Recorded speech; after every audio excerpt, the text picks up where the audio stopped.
order the study session of Tuesday, September 9th, 2025.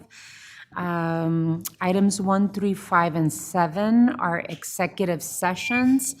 Ms. Clerk? Executive session 1 is noticed as an annual review and evaluation of the performance of the city manager and is being held pursuant to A.R.S. Section 38-431.03A1 and A3. Item 3 is noticed as executive session, discussion regarding workers' compensation claims for occupational cancer and the scope of A.R.S. Section 23-901.09 relating to cancers that are presumed to be an occupational cancer for firefighters and fire investigators and is being held pursuant to A.R.S. Section 38-431.03, A3, and A4.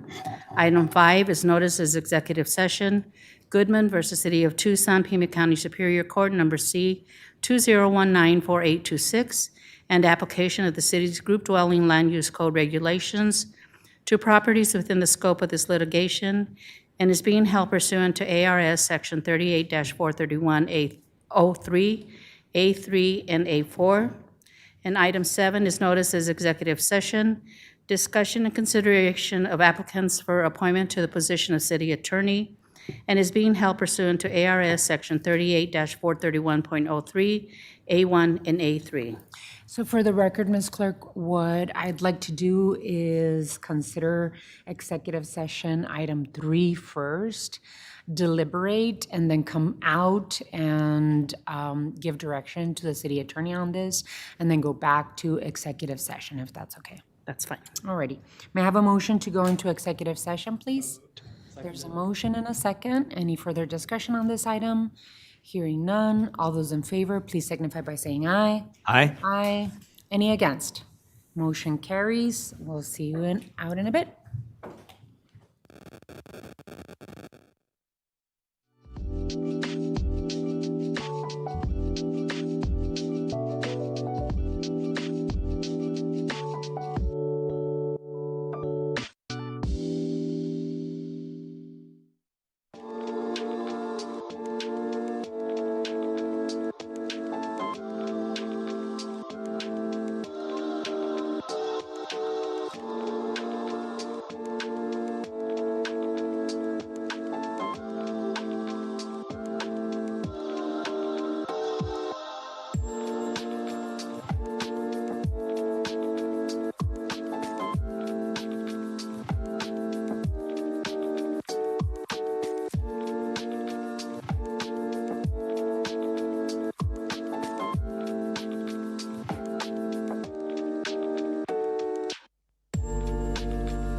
There's a motion and a second. All those in favor signify by saying aye. Aye. Aye. Any against? Motion carries. Item 4. Honorable Mayor, members of the council, I would ask for a motion that the mayor and council authorize and direct the city manager and city attorney to treat all adenocarcinomas as presumptive cancers under A.R.S. Section 23-901.01, which relates to peace officers, and 23-901.09, which relates to firefighters and fire investigators. Consistent with the January 23rd, 2025 Industrial Commission's substantive policy statement until a controlling court opinion decides this issue. Regarding city employees pending adenocarcinoma claims, the mayor and council authorize and direct the city attorney to proceed as discussed in executive session, including, again, treating all adenocarcinomas as presumptive cancers under those statutes. May I have a motion, please? So moved. There's a motion and a second. Any further discussion? Councilman Lee? I just want to say, Mayor, thank you for bringing this forward. Thank you to the team for making us aware of this gap. Cancer is the #1 reason that we lose firefighters across this country, so I think the more that we can do to take care of all of you who are taking care of our community, it's truly the least we can do. So thank you, Mayor, for making sure we were able to make this change today. Thank you, Councilwoman. Any others? Hearing none, all those in favor of the motion, please signify by saying aye. Aye. Aye. Any against? Motion carries. Thank you so much.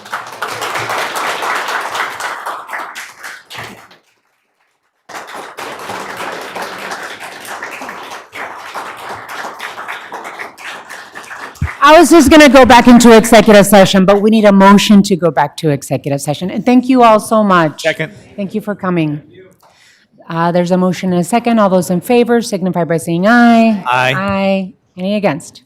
Motion carries.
motion and a second. Any further discussion? All those in favor signify by saying aye. Aye.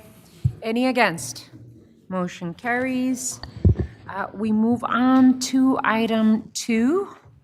Honorable Mayor, an appropriate motion would be for the mayor and council to move that the mayor and council find that the city manager has met or exceeded expectations, and that we will continue to move forward under the terms of the existing employment agreement. So moved, Your Honor. Seconded. There's a motion and a second. Any further discussion on this? I just want to add, Tim, thank you so much for your service to our community. I look forward to many years. Lots of good work together, and I appreciate being able to, spend time with you. We spent a lot of time together. I'm very appreciative of your wit and your intelligence, and I know that we're in good hands with you. So thank you so much, Tim, for your service. Any others? Hearing none, all those in favor of the motion, please signify by saying aye. Aye. Aye. Any against?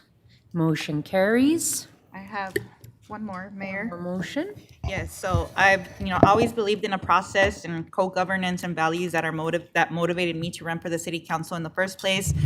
My goal since being on the council has been to having processes and procedures to ensure that our community, that we're being transparent to our community, being accountable, and building that trust with the people that we serve. I think part of our conversation that we were having in executive was to also kind of formalize a review process throughout all of our executive, charter positions. That is the city manager, the city attorney, and the city clerk. So with that, I also wanted to move that we schedule a study session item for a November meeting to discuss and review best practice examples of processes and tools for consistent evaluation and review of the city manager, the city attorney, and the city clerk. Second. There is a motion, a second. Any further discussion on this? Hearing none, all those in favor, please signify by saying aye. Aye. Aye. Any against? Motion carries. Thank you so much. Alrighty, so we move on to item 6. Thank you, Mayor. This is relating to the litigation, Goodman versus the City of Tucson. I'm asking for a motion that the mayor and council authorize and direct the city attorney and city manager to proceed as discussed in executive session and to settle this litigation by taking the following 2 actions. 1, providing the plaintiff with a binding waiver of enforcement of the city's group dwelling ordinance as to the Goodman properties that are the subject of the filed lawsuit, and 2, paying plaintiff $2 million in exchange for a full release of all claims and dismissal of the lawsuit. So moved. There is a motion and a second. Any further discussion on this item? Hearing none, all those in favor, please signify by saying aye. Aye. Aye. Any against? Motion carries.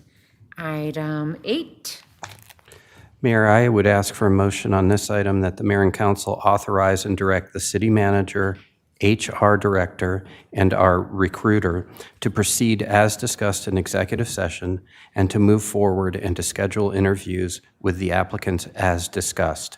The names and resumes of the applicants will be released once those interviews are scheduled. There is a motion. Second. Second. Motion and a second. Any further discussion on this item?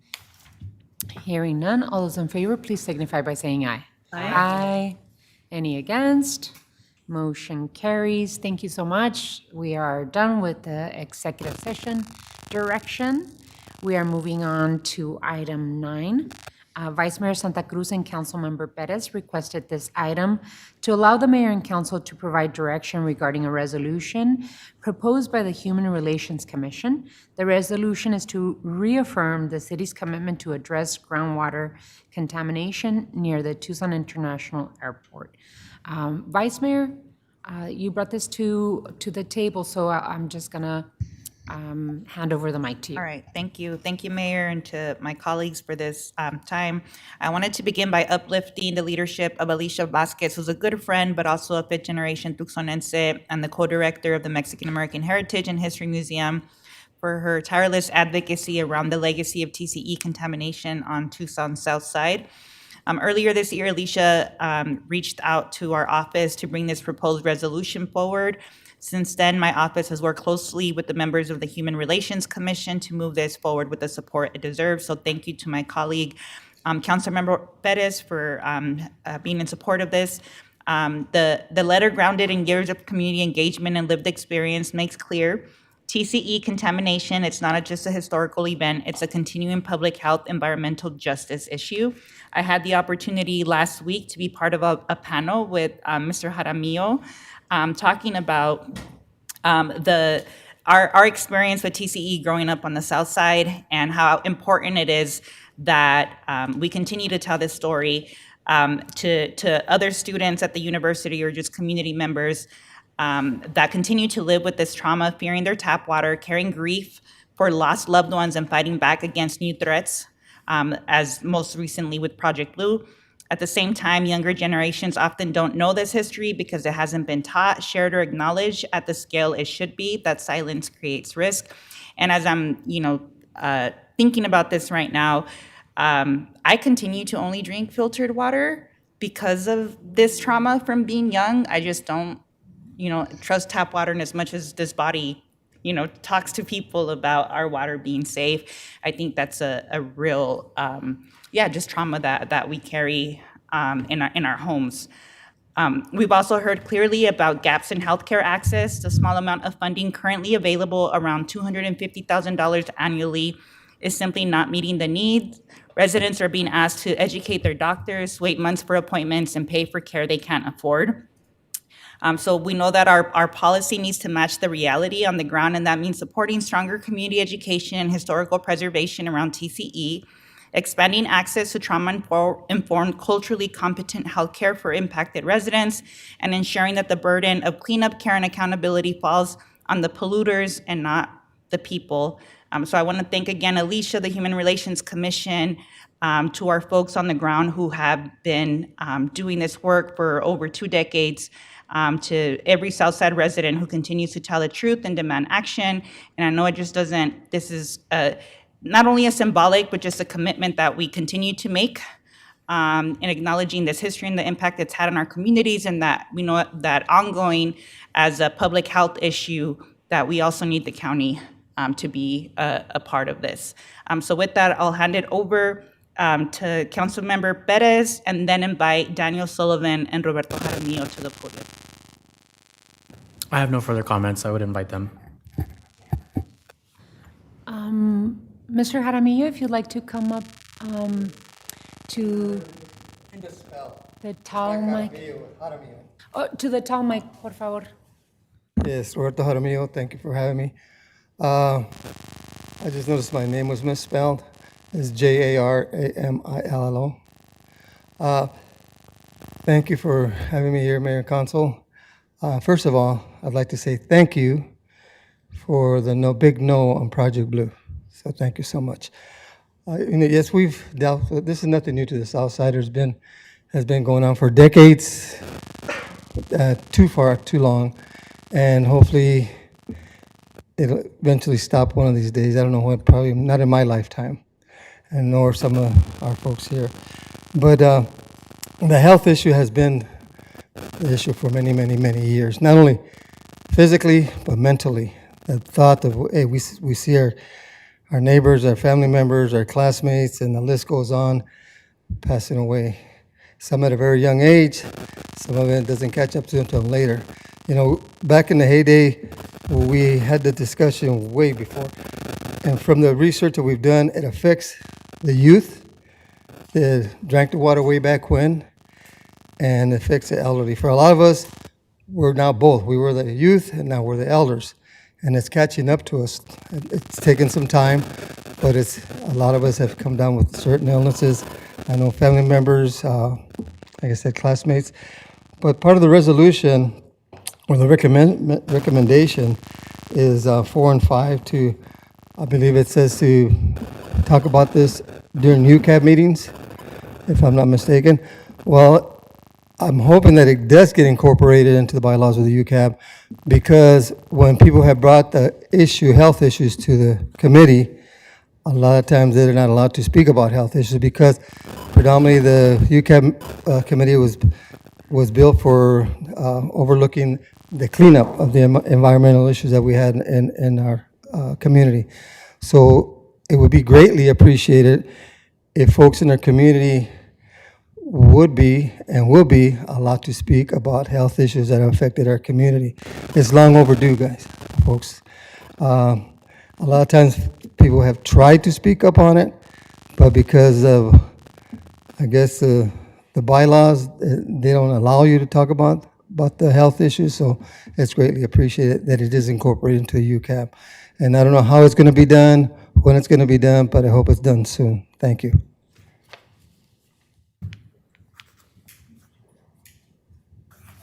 Thank you, Mr. Jaramillo. I wanted to invite the other speaker up to make sure. Yeah, no, both of you, or I think the other speaker is. Daniel Sullivan? Daniel? Yeah. Hello, I'm Daniel Sullivan. I'm an associate professor of psychology and a community researcher at the University of Arizona. And just in the interest of time, I just have prepared a statement, which I'll read. I thank you very much for the time today. So in 2023, my students and I conducted a door-to-door survey of nearly 400 Tucson residents. We obtained random and representative samples of people living in the Southside TIAA EPA Superfund site area, as well as in a comparable area of Tucson matched for demographic risk factors. And using well-validated measures, we found people residing in Southside Tucson who had lived there since the time before the Superfund site was declared, as well as their children, had the highest levels of post-traumatic stress related to contamination and the highest rates of depression compared to any other group in our study. And in fact, 1 in 3 people who had been historically exposed to contamination in our sample still suffer from what might be clinically relevant levels of post-traumatic stress about this issue. Furthermore, people in this group self-reported the highest levels of cancer, autoimmune disease, and birth defects in our sample. Having worked with people such as Mr. Jaramillo on the South Side for 10 years now, what I frequently hear from those active on the issue is that the city has done a good job over the last few decades addressing the groundwater contamination itself. We know this is not easy or cheap work to do. We're grateful for the amount of testing and remediation effort that goes into providing safe water in Tucson. But I've also heard from people on the South Side, their feeling that while the water is treated, the people often go untreated. Those who bore the brunt of the impacts of this historic contamination have, by and large, been left on their own to cope with the many physical and mental health difficulties in their community. And in this largely lower income part of Tucson, even the fortunate people who have health insurance struggle to get appointments at affordable clinics and to cover co-pays for essential treatments. At the People's Hearing on Environmental Justice, which took place in Tucson last week, Mayor Romero and U.S. Representative nominee Grijalva spoke passionately about the need to protect our water and not repeat the mistakes of Tucson's past. The resolution that has been put forward by the Human Relations Commission, based on community input, reaffirms this goal and commends the city and partner organizations for all they've done to clean our water. But the resolution also states this alone is not enough. As the people of Southside Tucson know, you can't treat the environment without treating the people and vice versa. I hope Mayor and Council will affirm their commitment and use their voices to protect not only the contaminated water of Tucson, but the people whose lives have been changed by it. I thank the Ward 1 and Ward 5 council members for bringing the resolution forward. Thank you very much for your time, work, and consideration. And I think we're both happy to answer any questions. Thank you, Mr. Sullivan. I just wanted to thank Vice Mayor Santa Cruz and Councilmember Perez. Vice Mayor, you and your staff have done a lot of legwork to make sure that we bring this resolution to the table. And so I just want to thank you and your staff for the work. Also want to recognize the Tucson Human Relations Commission for having this conversation, right? Human Relations Commission has a history of bringing items to the table for the board, for the mayor and council to consider. It really is about human rights and equity and environmental justice. And so it's important that they had this conversation and that we're having this conversation based on the legwork and the research and the work that the Human Relations Commission and others like Mr. Sullivan, Mr. Jaramillo, and all others that participate in this discussion. I also want to start by acknowledging the pain and trauma that many Southside residents have and continue to feel about water contamination tied to the Tucson International Airport area. This is a legacy issue that goes back decades and generations. And it is absolutely right that we continue to confront it, talk about it, and really act on it with urgency and honesty. Residents in the South Side, often the biggest percentages Latino low-income families, bore the brunt of the exposure and health consequences of TCE. For many, cancer clusters and other illnesses were not abstract statistics, they were personal losses. And to this day, many have lupus and other health consequences and illnesses because of TCE. It is important that I be clear on a couple of things. First, Tucson Water has been and continues to be a leader in remediation, especially with the most current 1,4-dioxane and PFAS issues with TCE. I cannot speak about how, Mayor and Council and Tucson Water reacted at the time. But what I can say is that since the time I've been on the council, Mayor and Council have been very deliberate about acting immediately to remediate any concerns with contaminants. And then ask question later, right? It happened with 1,4-dioxane, it has happened with PFAS. Mayor and Council were very clear, and Tucson Water acted immediately to remediate those contaminants in our water supply. And now we can say that Tucson Water and the city of Tucson delivers safe drinking water because of the efforts that we have moved on most recently. We've learned how to act in concerns about health with Tucsonans. Second, I think an important thing that we have to say is that while we fully support increased access to health care for residents impacted by contamination, the city itself has a limited role in providing medical services to our community. That responsibility lies within both county, state, and federal partners, and we can advocate for access to medical services, and that's what we need to do. That's what we have been doing as a mayor and council. I see this resolution not as a final word on this conversation, but as one important step forward. It reaffirms our role as water stewards, strengthens coordination with community groups like UCAB, and lays the groundwork for future advocacy. There's still absolutely much more work to do. We have to be proactive because we don't know what challenges may be looming ahead of us. It is our commitment for Tucson to continue to lead with integrity, transparency, and deep respect for the communities most affected.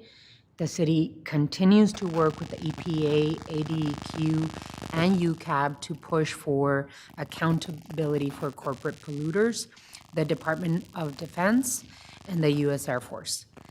When these contaminants were discovered, Tucson faced a hard choice. And I'm talking most recently 1,4-dioxane and PFAS. Wait for lawsuits and federal cleanup processes to play out or act immediately to protect the people of Tucson. We chose to act. As I often say, we had to take action first and ask questions later. That meant building treatment plants quickly. The Tucson Airport Remediation Project, or TARP, was one of the first major steps designed to treat groundwater contaminated with TCE near the airport. Later, the Randolph Park Advanced Oxidation Facility added treatment capacity. And today, we are among the first utilities in the country to address PFAS contamination. We saw high levels of PFAS coming in through our water system, and we acted on it immediately. We couldn't wait. I remember clearly the conversations that this mayor and council had. We would not wait for the polluters and those responsible to pay. We had to figure it out and do it ourselves because the health of our residents came first. And that decision to act quickly saved lives, and it reflects a core principle of environmental justice, which is to protect frontline communities and those who cannot wait for answers from polluters. What I would suggest is that Mr. Sullivan and the Human Relations Commission, as well as Mr. Jaramillo, take this same resolution to Pima County. Pima County is the jurisdiction that is responsible for public health. They do have a public health board that this item should be brought to. The Board of Supervisors are as easily accessible as mayor and council are. I know that the representatives that represent the South Side would be absolutely willing to work with you all. And as a public health, a jurisdiction responsible for public health, I would highly recommend that Pima County approve a similar resolution with their commitment to public health issues regarding TCE. And that the language in the resolution, Vice Mayor, have include Pima County as the responsible jurisdiction for public health issues in our community. That's what I would suggest, that we add that language. Looking at the resolution, there are certain areas that we can add that we urge the city and Pima County to increase access to funding for healthcare residents impacted by contamination. Of course, the city of Tucson is going after the polluters, and we are going to continue making sure that UCAB and other stakeholders in our community are part of that conversation. With that, Vice Mayor, do you have a motion? City Attorney, so is that something you can add to the resolution? Vice Mayor and Mayor Romero, yes, we can make those modifications to the resolution as we bring it back, and we anticipated that in the Mayor and Council memorandum, so thank you for that direction. Okay, thank you. So again, just, I want to make sure that we're reaffirming our commitment to protecting Tucson's water above and below ground, that we keep monitoring our water systems to meet or exceed EPA guidelines, including standards rolled back at the federal level, and that we echo the community's call that water is life, and we will continue to be good stewards of it for future generations. So with that, I move that we approve the proposed resolution with the modifications recommended by the mayor, and that the city of Tucson formally affirm our ongoing commitment to addressing groundwater contamination affecting Tucson's South Side. Seconded. So there is a motion and a second, and I do see some hands up. Councilmember Ulick and then Councilmember Dahl. Thank you, Mayor, and thank you, Vice Mayor and Councilmember A.R.S. for bringing this forward, as well as the Human Relations Commission. And I just wanted to acknowledge two mentors and friends of mine, Abe and Cecilia Campillo, who are very involved, have been involved for decades, Abe has passed away, Cecilia's still going strong. But I just wanted to acknowledge their lifelong legacy of advocacy, and am very, very pleased to support this action. Thank you. Councilmember Dahl? Thank you, Mayor. Thank you, Vice Mayor, Councilmember Perez, the commission, and the many activists on the South Side who for decades have illuminated this horrible problem. It is a horrible problem. I'm very happy to be supporting this initiative because we just have to. Thank you. Councilmember Perez? Yeah, so I know a majority of the Human Relations Commission isn't here, but for those that are watching online, I really appreciate the time that you all took. I know it's not always easy, being confined to our quorum rules for our BCCs, but I really appreciate all the time that you all took to really coalesce around this effort. I think this is really what participatory government is about, and I'm very happy that we were able to support this. I have a question. I know that when the city of Tucson and Tucson Water settled with Department of Defense, that the consent decree had a requirement for the DOD to fund a clinic. I don't know if you can recall, Tim, or Mike, or Chris Avery.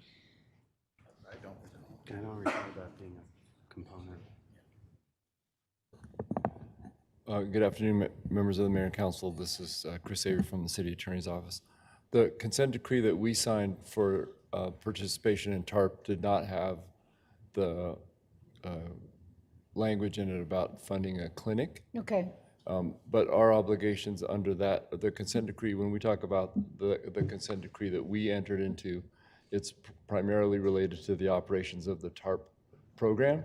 And we are currently, as we've discussed, in the midst of negotiating amendments to that consent decree to add 1,4-dioxane into the terms of the consent decree, but it does not have a provision for medical care or clinical facilities in it, and as far as I know, never did. Okay. And then, so I think it must have been Pima County Public Health Department that there was a TCE clinic that was opened on the south side. Am I remembering wrong?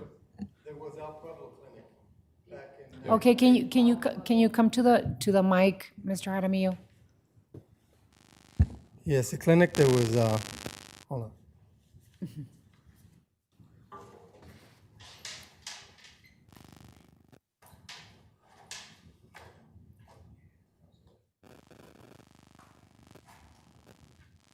According to the report from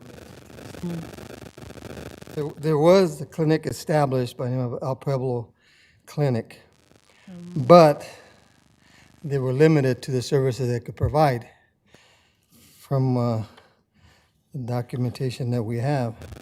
So there, my question was, why even have a clinic if they didn't serve the purpose, the people, serve the people they're supposed to be serving? I think it was only funded for about $250,000. $250,000 could go how far? Not very far back then, or even now, less now. So there was one, but I think the services that they provided were minimal, to say the least. I remember, and I think Karen, you're nodding your head. I remember hearing about a TCE clinic at El Pueblo, and I think it was Pima County that funded that work, and so I think even more reason, Vice Mayor, to request that the Board of Supervisors pass a similar resolution and commit to their public health work together with all of us to make sure that that any continued information is shared by Pima County, and of course that there is hyper focus on the concerns of Southside residents. So I don't know if you would want to add to your motion, Vice Mayor, that we, Mayor and Council, ask the Board of Supervisors to pass a similar resolution, and that we have a conversation together so that we can find appropriate solutions into the future. Councilman Rulick? Thank you. I am wondering, and it may not be correct or appropriate timing or even possible, but I'm wondering about, as we're negotiating on these issues as well, to make sure that we don't forget not only the cost of treating water to get it back to safety standards, but the impacts to the communities, and whether in negotiating our agreements with Department of Defense or the airport or whoever, wherever the pollution starts from, and maybe that's a partnership with the county as well, to see whether there's a way to get more resources toward the healthcare needs and really the recovery in all ways of people impacted. So that's doesn't, I don't think, need to be part of the motion, since the county's alluded to in the resolution, but I think that would be a really fruitful partnership. Mayor, if I may. It said in July of 1993, the Pima County Board of Supervisors allocated $250,000 to a public clinic to provide primary care treatment to Tucson residents who have health conditions that could possibly be linked to TC contamination. So it was in 93. Okay, so thank you. Thank you, Mr. Jaramillo. And if I may, a little more information. So I've done some research on this, and Sonora Taylor is a historian and a scholar who has done some research on the clinic. And according to her work, in 2001, the clinic's board accepted settlement funds from a class action lawsuit intended to provide medical monitoring funds. As part of the settlement, the court ordered the creation of a joint operation, actually with the U of A, where I work, the College of Public Health, to conduct screenings for TCE-related illnesses. But according to Dr. Taylor's work, the program lasted from 2001 through 2004. In 2005, the university stepped away from the program with the court's approval, leaving El Pueblo to oversee it until 2007. But at that time, a final report was issued. So based on that information, it sounds like at different points, maybe the Pima County and the University of Arizona were involved, but it doesn't seem to be operating fully. And when I've spoken to representatives from El Rio about this, it's not totally clear to me that if there are any funds dedicated to this issue that go to El Rio. But yes, so just a little update. Alrighty, any others? Okay. So all those in favor of the motion, please signify by saying aye. Aye. Aye. Any against? Motion carries. And Mayor, based on the passing of the motion, we will finalize a resolution with those modifications. We'll put it on the next meeting for formal adoption by the Mayor and Council, and we will share a copy with Pima County so they can consider the request. Thank you, Vice Mayor. Alrighty. Thank you all. Thank you so much, Bobby. Thanks, Coach. Zeke, nice to see you. Alrighty, so the next item is item 10. Councilwoman Lee requested this time for mayor and council to discuss non-disclosure reform and transparency in the city of Tucson for NDAs. Councilwoman Lee. Thank you, Mayor. Well, I brought experience that we all went through as a community and as a mayor and council recently with Project Blue. There were a lot of challenges that we experienced leading up to that decision, and I thought this was a good opportunity in the spirit of continuous improvement to take a look at what we might want to do differently so that we can have better outcomes in the future. As many of you are well aware, the Pima County Board of Supervisors, through Supervisor Allen's leadership, have had this similar conversation, actually this exact conversation, and last week they passed a series of changes to their NDA process. And so a couple of those changes that they made limits on the NDA duration. So previously, an NDA could be in effect for 5 years. That moved down to 2 years. They made a few other changes in terms of timeline, focus a greater transparency for the Board of Supervisors. So now the board receives a confidential quarterly summary of all active NDAs so that the board at least is aware of what conversations are happening. They also changed some timelines around when NDAs expire. So 90 days before a vote of a public body, including like the zoning commission, the NDAs are no longer in effect. So there's public transparency and transparency for all of the decision makers in that process, at least 90 days before any vote. They made some other changes around their template and also enhanced due diligence triggered by NDAs. So for example, if there's an indication there may be serious intent to move forward, this could trigger impacts on water to be evaluated, impacts on air, climate, and public health, et cetera. So ultimately, I just wanted to bring this to our attention for action. I think it would be a good idea for us to consider something similar to what the county is doing, and there may be some other great ideas that other jurisdictions across the state or country are doing, but really just in the spirit of transparency and enabling us to make the best decisions possible and make sure the community has as much information possible. I think it would be great for us to do that. So I'm really curious to hear what my colleagues have to say, but Mayor, in the spirit of moving things along, I will throw a motion on the table real quick prior to discussion, if that's okay. So I want to move that Mayor and Council direct the city manager with the city attorney to bring back a policy on the use of non-disclosure agreements in economic development projects that align with the Board of Supervisors' new policy and any other best practices from other jurisdictions that will address our goal of streamlining our process, focusing on transparency, and ensuring Tucson stays competitive while keeping the community informed. Second. There's a motion and a second. And I do see some hands up. So Councilmember Cunningham? Your Honor, I think this is a good idea. We should go for it. Let staff get started. Any others? I just want to thank Vice Mayor? Councilmember Lee for, keeping us lock in step with what the County Board of Supervisors is also doing so that we all know, we all have the same guidelines in place. Thank you. Any others? Well, for me, thank you so much, Councilman Lee, for following up, making sure that we stay tuned and focused on this issue. I too believe that the more information we can share with the community as quickly as we possibly can is important. If other cities and towns in Arizona have policies regarding non-disclosure agreements that we can align with, I think that the work being done by Pima County to clarify processes is important for the city of Tucson. But I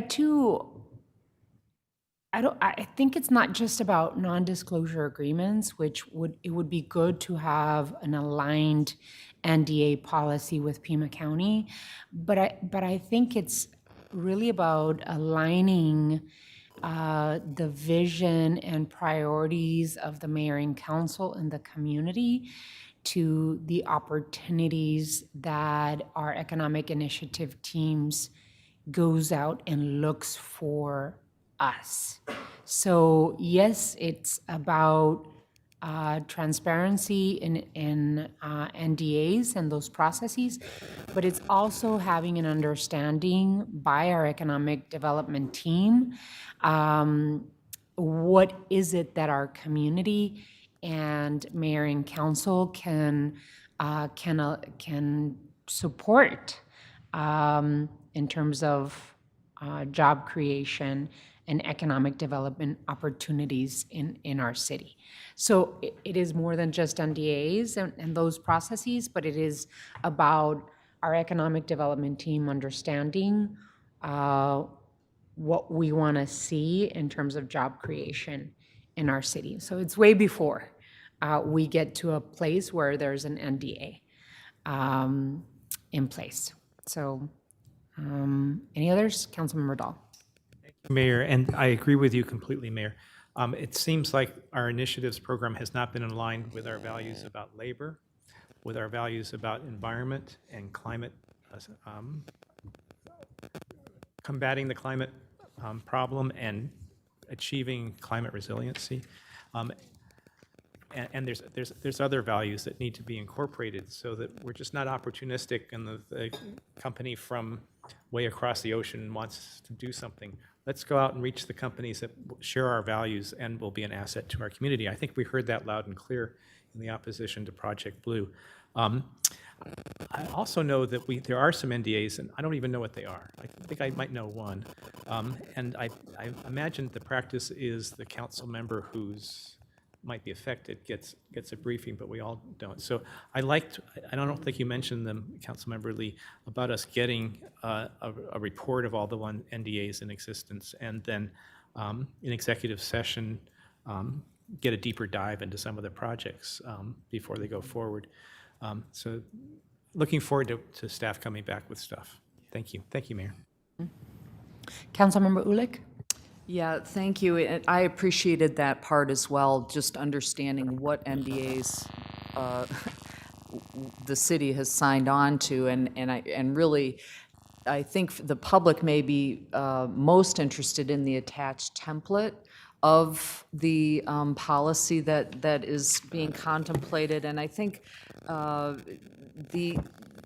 one of the most important provisions to me is the public records exception, because it's kind of what I would have assumed, but this makes it very explicit and clear that the county or the city were subject to Arizona public records law, and therefore we may receive public records requests that implicate some of the information that could be regarded as confidential or proprietary, but we're a public entity subject to public law. And so the provision here is that if we get a request like that, our obligation would be to notify the private entity involved, and they would have to seek an order from Superior Court in order for the public entity not to release that specific information. So I think this is kind of what would be more expected, right? And I think what all of us as electeds and city officials are accustomed to in terms of transparency expected. So I just, again, really appreciate that we are taking a close look at these examples and what the county put together. And so I appreciate as well, Councilmember Lee, that you're keeping us on track, and just encourage folks to review the template, because it's very important. Any others? Any other commentary? Alrighty. What are the expectations in terms of turnaround on this item? I will defer to the city attorney with your transition. Just what timeline feels reasonable for you all? Honorable Mayor, members of council, Councilwoman Lee, I think giving the next city attorney a little bit of time is wise. I think that there's obviously a good starting point to work from here with what the county's already done. So maybe like 3 meetings out would be a good time to come back. That sounds good. And then to the city manager, we could still work on a briefing to understand what is currently at play right now, right, in the meantime? Honorable Mayor, members of the council, absolutely, we can begin that briefing immediately. There's only 5 or 6 NDAs in effect at this moment, and we can get that scheduled with you pretty quickly and go through those. And I agree, the 60-day time frame is very reasonable. We can get that done. 60 days. And I guess for me, it's important, executive sessions, if there is an NDA, executive sessions to explain to mayor and council at the same time what, company is interested in coming to Tucson and what their needs are, right? What is their environmental? Because I know that part of the conversation at Pima County is, I think it's like values aligned, right? Environmental assessments, not just economic development assessments and job creation assessments, but what are their needs in terms of use of water and energy and its effect on the environment. when it comes to our needs. That's what I mean, I guess, by values aligned to mayor and council and the community. Anything else? Alrighty. So all those in favor of the motion, please signify by saying aye. Aye. Aye. Any against? Motion carries. Move on to item 11. Time has been set aside for a discussion on the fiscal year 2026 budget and revenue updates, including additional and new taxes and fees. Mr. Manager.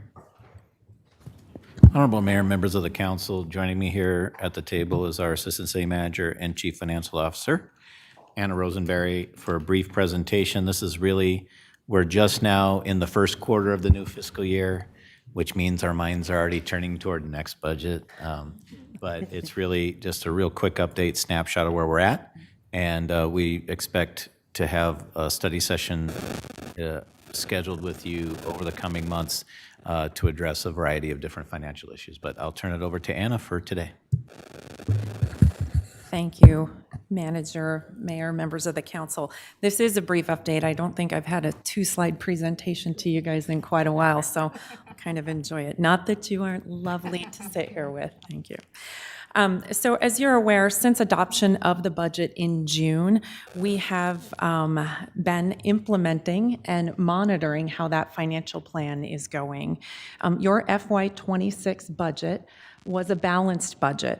And if you recall, during development of that budget, there was significant focus in a number of key areas. We looked for and discussed operational efficiencies that we could find in developing that funding plan. A number of cuts were made, particularly within your general fund. I think about $18 million or more were identified. There were reductions to underperforming programs. We particularly looked at how we were spending on outside professional services, and there were a number of long-time vacancies within our general fund operations that were eliminated. Those positions were eliminated. Much of that was done so that we could increase efforts and investments in other key priority areas of the mayor and council, particularly in fire and emergency response, community safety, funding for our Viva and Thrive programs, and investments in infrastructure, in particular, trying to allocate more money on an annual basis in the general fund to capital and equipment replacement. We also spent a fair amount of time talking about discussing the implications and trying to gauge what was going on at the state and the federal level with important streams of revenue and program funding. And as you recall, this spring in particular was pretty volatile and uncertain when it came to state and federal funding. A lot of that situation continues to exist for us. Since adoption of the budget, you've been receiving some off-agenda memos from the Business Services Department, a monthly update in July and August. And then we had the study session in early August to discuss additional revenue options. Those are all key parts of our implementing and monitoring the budget plan. So as the city manager described, we intend to come back in in October. It'll be the second meeting in October is the plan right now, to give you an update on our first full quarter of completion. We will have been through July, August, and September spending and collection. So we'll be reporting to you in October on how it's going.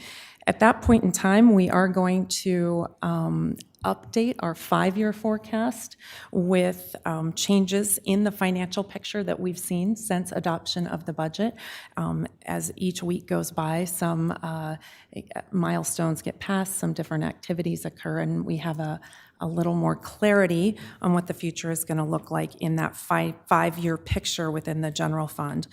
And your executive leadership team has also been spending some time developing what we're calling the FY26 spending plan. How can we land the FY26 budget the way that we intended to regarding bottom line spending versus revenues? And so we will bring all of that good information to you, your second meeting in October. The memo that you received for this meeting also meant to return to you with some particular information that you asked us for at the August 6th meeting. You requested more information on liquor license fees that are charged in other jurisdictions in Arizona. So you see that we reported back on all of the series of liquor license taxes that the city of Tucson charges and what corresponding jurisdictions of Phoenix, Mesa, Scottsdale, Tempe, and Chandler charge for those items. And then the Business Services Department went ahead and did a comparison, assuming that Tucson applied each of those individual communities' separate schedules to our cadre of licenses that are issued in our jurisdiction. And you could see kind of a what-if scenario for what would we be collecting in liquor license revenue if we were charging that other jurisdiction's fees.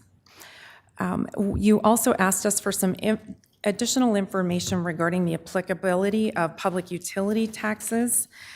In particular, the team is reporting back that the public utility tax is based on being applied to Tucson Electric, Southwest Gas, and Tucson Water utility charges. But public utility tax currently doesn't apply to Pima County wastewater or the City of Tucson's environmental services charges. And that there is no public utility tax currently charged for internet or cable television services, although there's a piece of those bills that might be tied to rental of equipment. I think if you rent your DVR machine or something like that, that might be taxable in those categories, but broadly, the utility service itself does not fall under the city's public utility tax right now. We've also given you some conversation and update on our timeline for the implementation of the additional new revenues. As you recall, on August 6th, during that study session, you authorized staff to proceed in 6 different areas for additional revenues. We have since been working to implement a new law that was adopted regarding notification for fee changes. And the business services team, it was particularly House Bill 2119 that was signed into law in May and becomes effective on September 26th. We're still working with Department of Revenue to make sure that we implement that correctly, notifying all of the appropriate parties as we go about implementing the additional revenues that we're looking to implement this fall.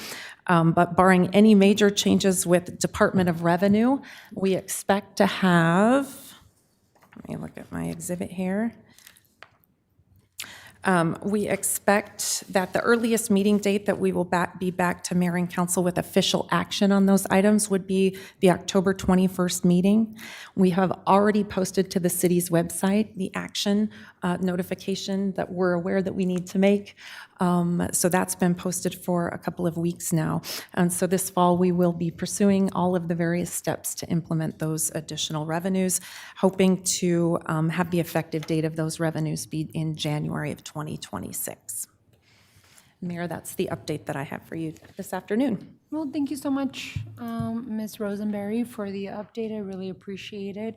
I want to thank you and Business Services Director Angel Ozamelam for keeping us informed, for doing such good work. We have been fretting and concerned about the Ducey era flat tax and the consequences of that flat tax.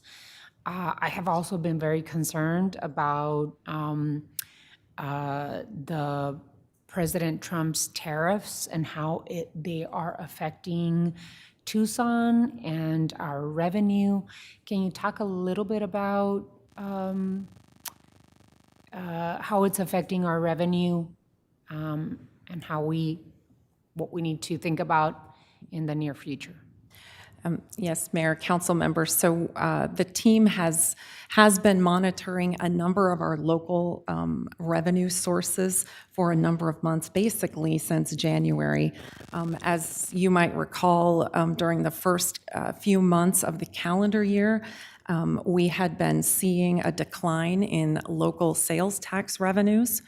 and had made an adjustment in the middle of developing the budget. We had adjusted those revenues downward with a new projection that we were seeing local slowing in economic activity, say, local sales tax. That slowing has continued. We will, as we report back to you in October, we are not just keeping an eye on the local sales tax revenues, we're also looking at the local public utility tax revenues, the use tax revenues, the hotel tax revenues as well. And we're seeing a bit of volatility comparing collections to prior years, but the numbers are down. We're trying to bring together good projections and update you on that in October. How about the flat tax on corporations and income tax? Mayor, we had also seen reductions to those amounts. I think the latest information that we had received from the state was that those state shared revenues were going to be another $1 million below the numbers that we had based budget on. So I think at the state level, they're seeing those collections continue to soften, I guess is the word that they would use, but not meet the mark of prior estimates. And we receive estimates on those revenue sources, I think, on a quarterly basis. We'll be sure to share the next update that we get with the mayor and council. Okay. Councilman Lee and then Councilmember Cunningham. Thank you, Mayor. Also appreciate the monthly updates and staying on top of things. Appreciate, too, you mentioning the cuts that have already been made, $18 million from the general fund. You gave a few examples, and I know I'm kind of annoying by continuing to ask about this, but before we are asked to vote on raising the public utility tax, I would like to be able to speak to exactly what we're cutting. You mentioned underperforming programs, but I think people are really going to want to see where we are making the cuts specifically prior to increasing rates on them. So I feel and if no one else wants to hear that, just please send them to me. But I really want to know specifically to be able to help tell that story. We all want to know, apparently. So that will be really key if you want to get my vote for raising that fee. Well, and the public utility tax might disproportionately affect low-income residents. And with Tucson Water, we have a very robust low-income program that helps Tucson Water ratepayers pay their bill. But Tucson Electric Power and Southwest Gas also have a low-income program, but it's not as generous as the Tucson Water program. So I too am interested in terms of what the public utility tax and how it's going to affect our low-income residents. And so I think we need to be careful as we thread ahead because we know that public utilities usually just pass the expense over to the end user. So, Councilmember Cunningham.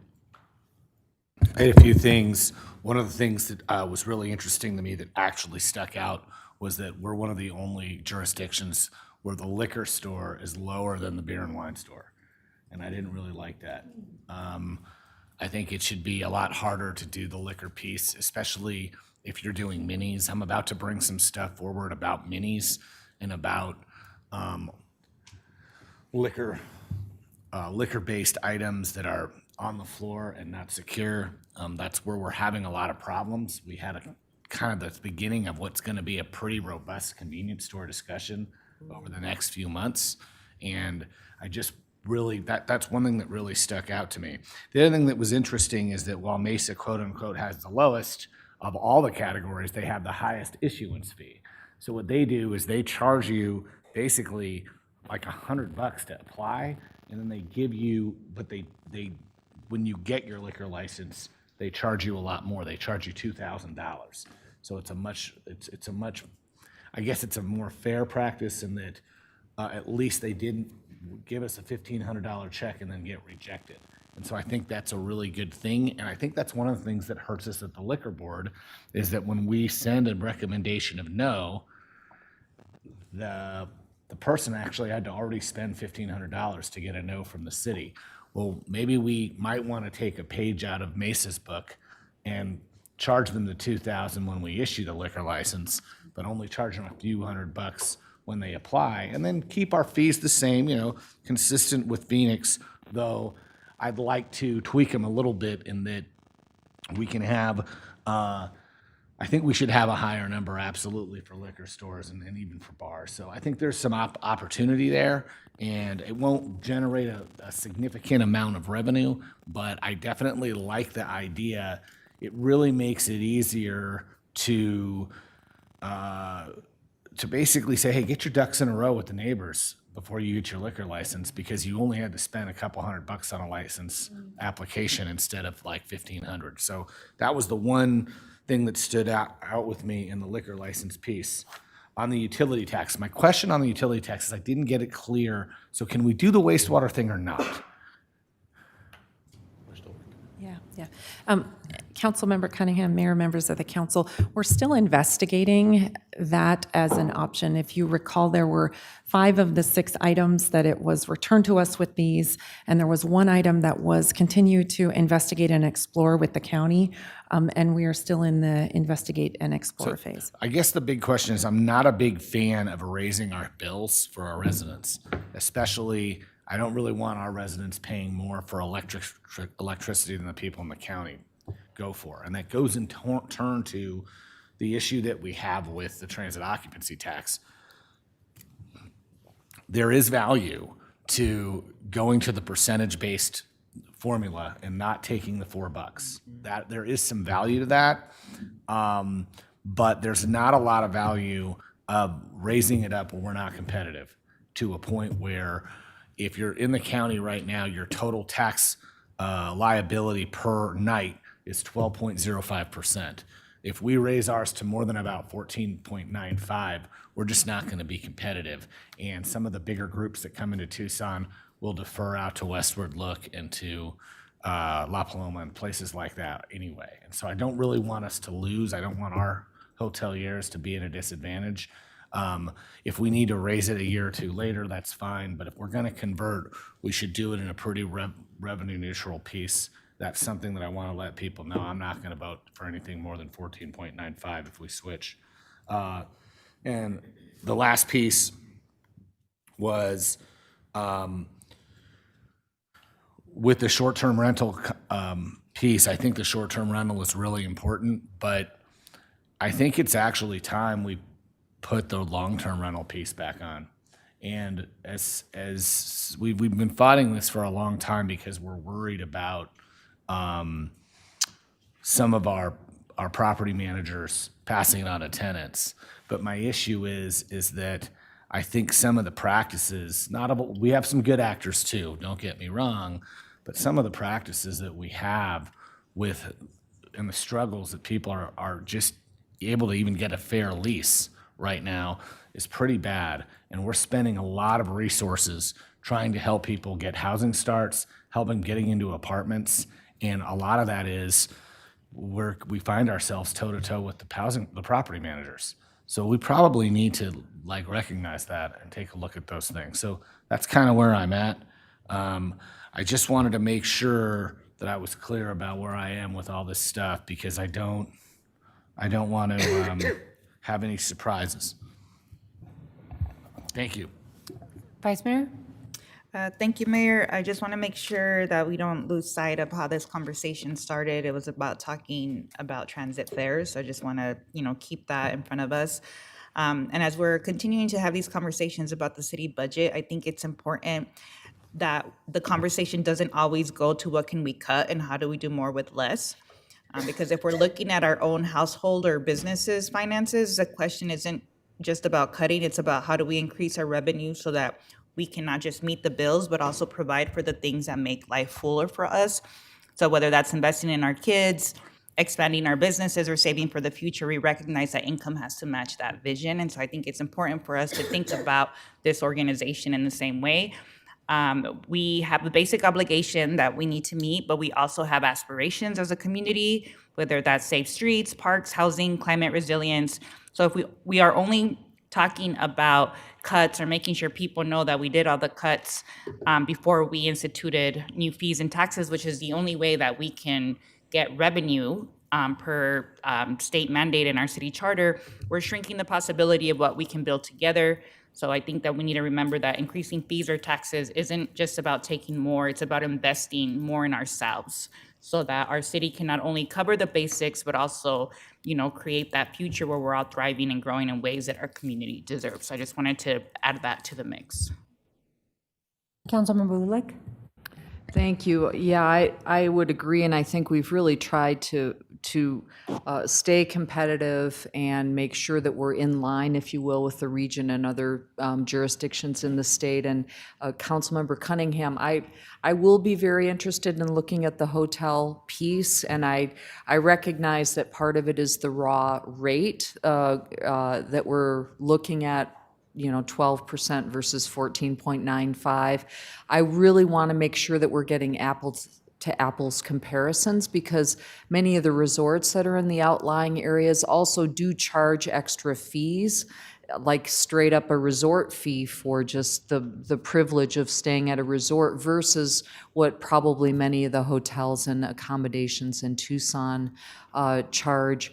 I don't want to lose track of the vacation rental piece, and I apologize. I think I'm just losing track of my own thinking on this, but whether we can have differential rates for vacation rentals or ADUs that are used as vacation rentals versus long-term rental properties. I don't know whether those are, for example, characterized as commercial for property tax purposes, and also whether we could differentiate in terms of the hotel or the rental taxes that are charged. So we've discussed that the impacts of short-term vacation rentals on our public safety, our roads, and all kinds of parks, all kinds of things are different. And so if I'll be interested in looking more closely at that as we proceed. Thank you. Mr. Tamir? Honorable Mayor, members of the council, to that very point, the recommendations that we're moving forward was to differentiate the Airbnb or vacation rentals. Also convert it to a percentage, but then have that percentage be 1% higher than what is charged in a traditional hotel.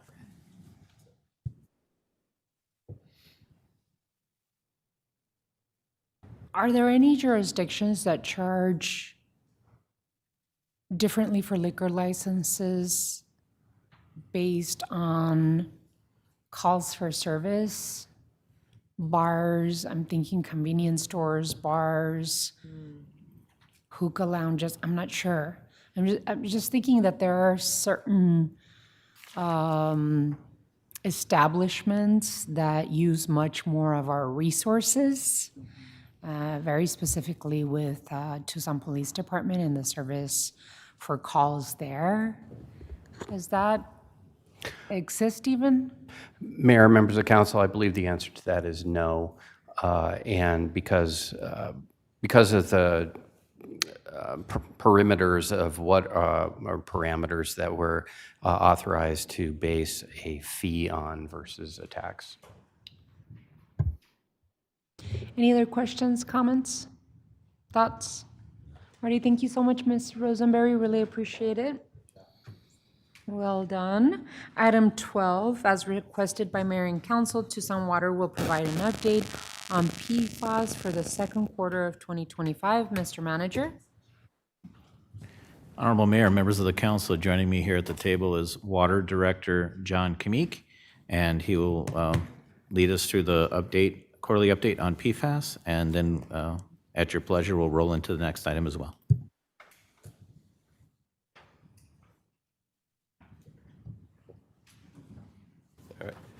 Good afternoon, Honorable Mayor, members of council. Today I'm going to provide you with an important update on how the City of Tucson is addressing per and polyfluoroalkyl substances commonly known as PFAS, in our water supply. This summary reflects our second quarter 2025 activities and outlines ongoing regulatory, technical, and legal developments. As a reminder to the community, Tucson Water's drinking water is free of any known impacts of PFAS compounds. The Water Department continues to closely monitor all drinking water sources for PFAS. Earlier this year, the EPA has reaffirmed national standards for PFOA and PFOS while reconsidering regulations on other PFAS compounds. Although compliance deadlines are being extended nationally, Tucson is not waiting. We are already operating under stricter internal guidelines. For example, we set operational targets of less than 2 parts per trillion for PFOA and PFOS some time back, and we will maintain our own operational standards for the other compounds while EPA continues their reviews. To ensure the safety of our system locally, 24 drinking water production wells have been removed from service and 8 more are in emergency-only status. From April 1st to June 30th of 2025, we collected and tested over 300 water samples at our water quality lab, with results showing that all potable water served remain below our strict internal targets. On the groundwater cleanup side, several major projects are underway to treat PFAS contamination at its source. The Randolph Park Groundwater Treatment Facility began drilling a new well last year, though further work is needed and necessary due to lower than expected yields of water from the first well. At the TARP AOP facility, construction of a new pretreatment system is 15% complete, with full operation expected by the summer of 2026. The TARP pretreatment system is predominantly being funded by the state of Arizona with $25 million in accessible funds. In cooperation with ADEQ, the U.S. Air Force, Air National Guard, and Tucson Airport Authority, extensive remedial investigations are ongoing throughout the community. These include installing treatment systems, conducting soil and water testing, and developing long-term strategies across the impacted areas. The Air Force, for instance, has already begun operating a pilot PFAS treatment system at Plant 44 and is designing a permanent plant targeted for completion in 2028. On the federal and state side, in May of 2024, EPA issued an emergency order requiring the Air Force and Air National Guard to present long-term treatment solutions for the Tucson area remediation project, Wellfield. While the Air Force originally disputes some of the EPA's authority, it has pledged to meet cleanup responsibilities under the federal law. The Department of Defense has also directed all service branches to prioritize cleanups where PFAS contamination most affects drinking water. At the state level, ADEQ remains a critical partner to us here in Tucson, providing funding, oversight, and coordination. For example, the nearly $25 million that has been allocated to Tucson Water for that PFAS treatment system construction at TARP. On the financial side, Tucson has begun receiving payments just after the end of the second quarter, but I'll report it today. Tucson has begun receiving settlement payments from the national PFAS litigation against companies like 3M and DuPont. Our first installment amounted to nearly $4.9 million, representing 20% of our anticipated share from the largest settlement pool. These funds will help to offset the significant cost of treatment and mitigation that has occurred to Tucson Water customers over the years. On the community side, Tucson Water continues its commitment to public outreach. In April, we presented updates at the Unified Community Advisory Board meeting. We also provide refreshments and food at those meetings, ensuring the transparency and open dialogue with the public. This October, the UCAB will be honoring its 30th year of existence with a special get-together and commemoration at their scheduled meeting. In short, Tucson is leading proactively in protecting our drinking water from PFAS. We are ahead of federal timelines, investing in treatment facilities, and partnering across agencies to both remediate contamination and secure funding for long-term solutions. While challenges remain, especially with regional plumes and ongoing litigation, our community can be assured that the water we serve currently meets current safety standards and will remain well below federal limits. Thank you, Honorable Mayor. Thank you so much for the update, Mr. Kimmick. Really appreciate everything that you and Tucson Water staff do to deliver safe, clean water to our residents and to our customers, because I know that we have customers inside and outside the city of Tucson. So you mentioned that we received $4 million remediation funds, most recently from our 3M DuPont lawsuit. how are we investing those funds, and how much have the Tucson Water customers invested in PFAS remediation that hasn't been recovered yet? Honorable Mayor, members of the councils, yeah, that's a continuing issue. So the Tucson Water customers over the last 10 years, and particularly why we've been dealing with this, has been probably more than $50 million based on our analysis of what those impacts have been. A calculated study of the loss of more than 30 wells and how that affects the Tucson water system overall, you add above that on those loss of assets. So it could probably easily be close to $100 million of impacts that we've suffered. So this first tranche of litigation related to the manufacturers will be going back to Tucson Water to help support ongoing mitigation efforts that are continuing to come forward. One of those is the WIFA loan that we recently have to deal with PFAS on the northwest side of town, and the treatment facility we'll be building there to help build our resiliency back in an area where we're critically struggling with supply. Mm-hmm. Any questions, comments on this item? All righty. Thank you so much, Mr. Kimmick. Really appreciate it.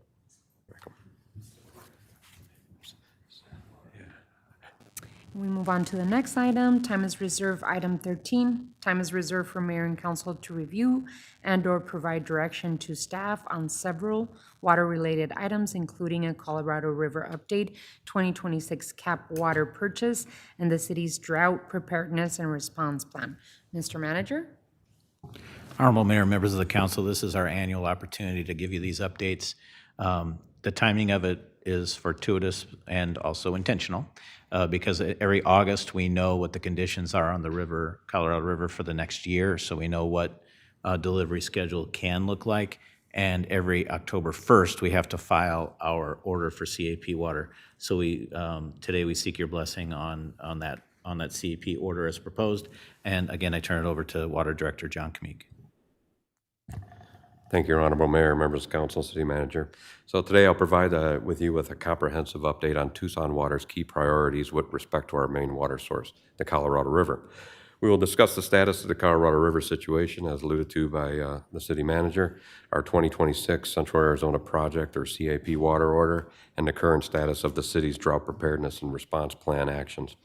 Together, these efforts represent Tucson's commitment to long-term water security, regional collaboration, and leadership in conservation. On the Colorado River update, we continue to face historic drought conditions on the lower Colorado River Basin. Tucson has been a leader in proactive conservation, participating in voluntary compensated system conservation agreements to help stabilize Lake Mead over the last several years. Under what we refer to as the Bucket 1 agreement with the Bureau of Reclamation, Tucson has left 50,000 acre-feet in 2023, 30,000 acre-feet in 2024, and will leave another 30,000 acre-feet in 2025. Earlier this year, Council approved an amendment to extend this through the year 2026 with up to 50,000 acre-feet conserved, compensated at $400 an acre-foot.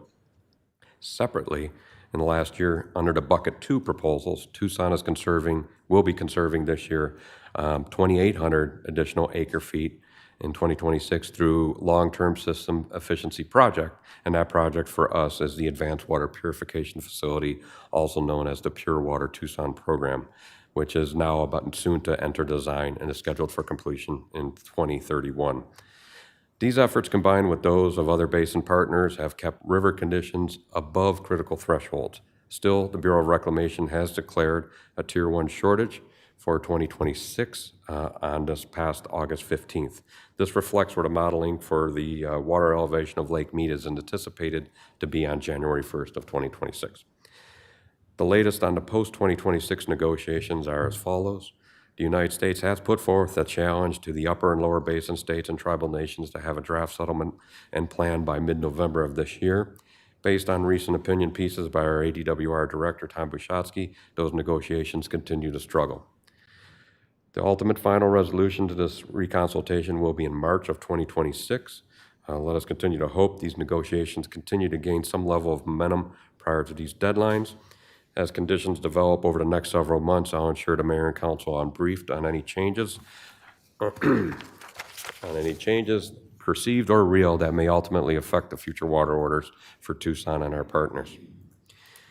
On our 2026 CAP water order, every year, Tucson must submit delivery schedules for CAP. For 2026, after conservation commitments that I just mentioned, we plan to receive 91,391 acre-feet of water, down from our full entitlement of 144,191. Our storage priorities for next year will be as follows. The first 21,000 acre-feet will go to Pima Mine Road project to ensure that that facility is used to its maximum potential. We'll also honor our full deliveries to our agricultural groundwater savings facilities partners in Pima County, and then additional recharge at our Clearwater facilities in Avra Valley. Tucson will also, though, continue to serve as a storage partner for other cities and tribes. Phoenix next year plans to store 20,000 acre-feet with us, Town of Gilbert 500 acre-feet, Peoria 2,000 acre-feet, and Scottsdale 5,000 acre-feet. And then locally, Oro Valley 3,500, Vale 1,500 acre-feet, Marana 42 acre-feet, and the Pasquayaki Tribe 1,500 acre-feet. Altogether, 34,042 acre-feet of other people's waters will be stored in Tucson's recharge facilities for regional partners. To highlight this evolving role that we are taking at the utility, we are going to be rebranding the Clearwater program as the Water Bank of Tucson. This reflects how our facilities now function as a statewide resource, banking water for the future and strengthening resilience not only here at home, but across Arizona. On the drought and preparedness and response, Tucson water will remain as recommended to be in a Tier 2 drought response condition, even though Lake Mead is a Tier 1. Our measures are tied by sectors in the Tier 2 responses. For city facilities, we are continuing to roll out advanced metering infrastructure to better monitor water use and detect leaks.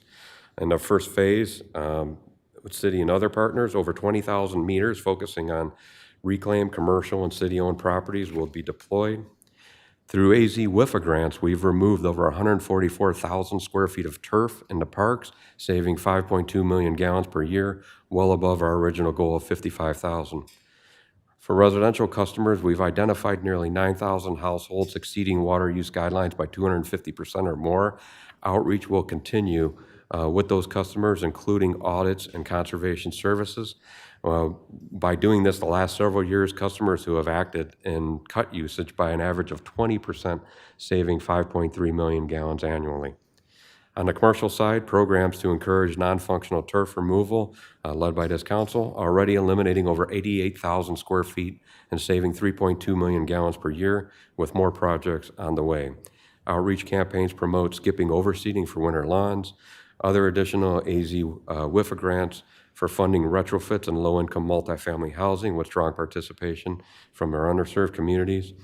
Our commercial customers will also benefit from that AMI rollout, automatic meter infrastructure rollout, receiving real-time usage data and alerts.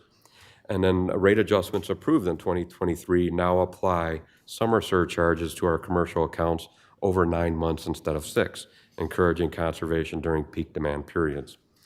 Originally, Tucson budgeted for our full CAP allocation of 144,191 acre feet at $309 per acre foot in 2026 for a total of potential expenditure of $37.2 million across the two fiscal years. However, with voluntary conservation, we expect to receive the $20 million in conservation for leaving another $50,000 in Lake Mead.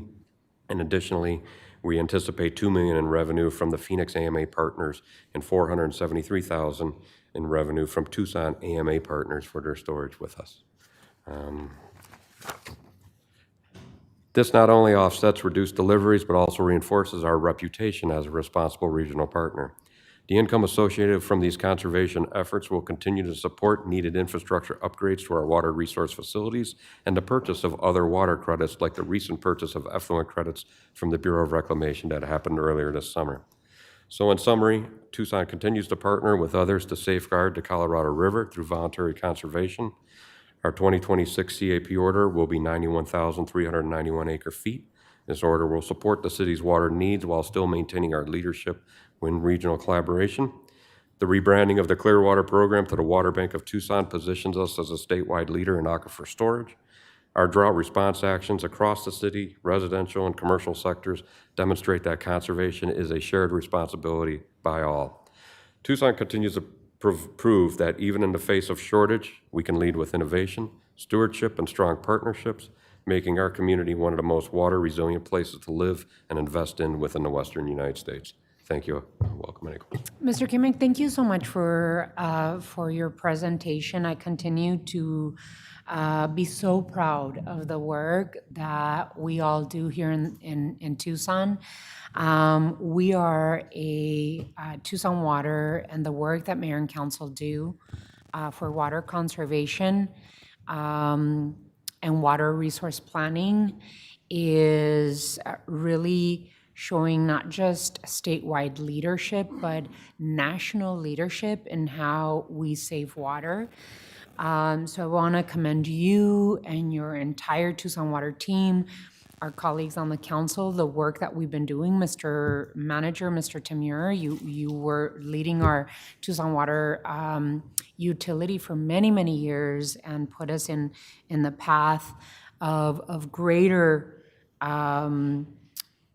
conservation in our cities. So, I mean, it's pretty amazing that we're storing water for Phoenix, Gilbert, Peoria, Scottsdale, Oro Valley, Vail, Marana, the Pascua Yaqui tribe, amongst others. And so that water banking is important for us because we not only, like you said, John, receive the funds, but also store this water in our aquifer. And so it's a good thing for all of us.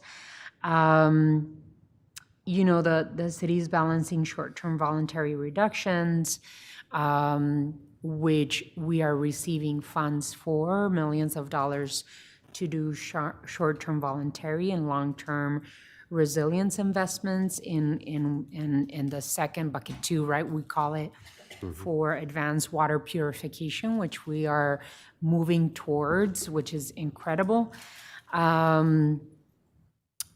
What concerns me is that we have mixed messaging in our community, and we have been doing so much conservation. Tucsonans, right? We lead in terms of amount of water that we conserve per resident, and yet we hear. So we're in a good, safe place in terms of our water resources for now and into 50 years from now. But then we hear the drought, the continuing drought that is happening to the Colorado River. And my biggest questions, I guess, is how is it that the federal government, when is the federal government going to step in and help lead the upper basin and lower basin states come to a decision about the Colorado River? That's one question. And then two, how do we look outside of just the city of Tucson and Tucson Water and what we do? How is water being managed and conserved in our management area? And that's inclusive of Sahuarita and Marana and Oro Valley and unincorporated areas. The reason I'm asking this is that I'm very, very concerned that Beal and other developers are looking to continue to develop data centers. I mean, Mayor and Council said no to providing reclaimed water to Project Blue, but I know that Beal is looking within our area management area to build data centers in our vicinity. And so we're doing good, but how about others? And what is the accountability of others conserving water into our future? We have been hearing about Pinal County having a massive mega data center built. How does that affect our water et cetera. How is it that we're dealing with other counties and water utilities within other towns to attend to these concerns that Tucson has very clearly said they were concerned about? Yeah, I'll take the first one. So on the first one related to the federal government, it's been our understanding that the Bureau of Reclamation and this administration has been very much engaged with all the basin states and the tribes in trying to force these deadlines, the ones upcoming in November and then another deadline in March of 2026. Without saying too much, I think the biggest struggle is the upper basin states. And I think that was clear in Director Bushatsky's op-ed that he put in the Denver Post, which I'm sure was put in the Denver Post for a reason. So until those negotiations get further along, and hopefully further along, the feds may end up having to make the ultimate decision if the basin states cannot all agree together. So now I'll turn over the second question to City Manager. Honorable Mayor, members of the council, regarding the actions of others, there's a few layers to that. One, I would say, is being active participants at the state and regional and national level, quite honestly, by Director Kamik, keeps us well informed of what others are doing. What is clear, though, is others don't treat water the same way that Tucson treats water and this mayor and council treats water. So there certainly is additional development using large quantities of water. And even when that's what we would say is downstream from us, like Pinal County, while a hydrologist might say that doesn't affect us directly, the reality is putting more water strain on anybody in Arizona or the region puts potential risk on everybody. And so we have to be very mindful of that and very vocal about that and interject where we can. And then even in our immediate neighbors, we have great relationships with the other water providers, but not everybody is under a municipality or a water district that has the same ethics around water use. And the fact of the matter is there are a number of ways that groundwater can be exploited, even in the active management area, that could be very concerning for us. So we are doing what we can to track that and also have your voices heard in those conversations. I think that does kind of relate to the next item that's been added to the agenda. I think we can, start touching on that a little bit in that Pima County and regional discussion. But we set a pretty high bar here in Tucson, and we know that others don't behave in the same manner, and those are very real risks. Councilmember Cunningham? Few things. So we're leaving 53,000 acre feet in the Colorado, and we're double dipping. We get cost avoidance, but are they giving us money for it too? Pardon me, I didn't catch.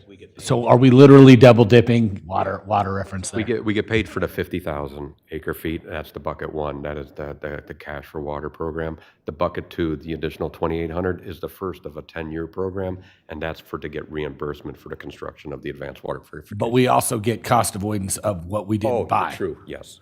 So it's a triple dip now because of buckets 1, 2. It's triple. I'm just saying it's triple. That's awesome. Number two. Talking about something that concerned me with this, and the mayor touched on it when she asked her questions. Is there any leverage we can put on, not only to the upper basin, but to the lower basin, to kind of team up with us? I know that there's some antiquated things with the agricultural take in California. There's actually, believe it or not, one farm, one guy that gets about as much water as the city. Bet you didn't know that. But has there been progress made with the California folks kind of became partners on this? Can you give us an update a little bit on the efforts they're making too? Because I know that we're not the only ones doing really well right now.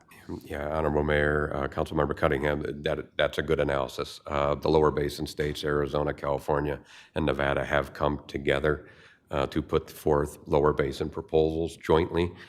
They still have effects if those proposals did move forward, that Arizona, because we are a junior status in the lower basin, would bear a brunt of it, but California was willing to participate as well. But those are just proposals.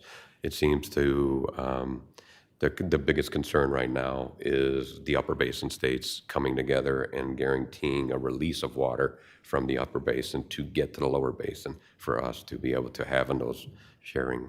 There's two other pieces to this, and that is that with the lower basin states exercising those rights, for me, I wonder about what our rights are along the Santa Cruz that flows north, because comparatively, I think that if the Santa Cruz is flowing north, and Chris Avery has shot me down on this like 15 times, and now he's going to shoot me down on it again, but I'm going to listen anyway.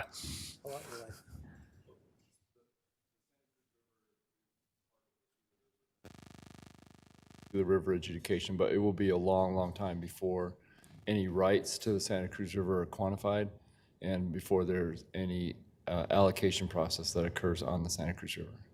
That's excellent. This leads me to my last question this afternoon, which is, do we... Oh, dang it.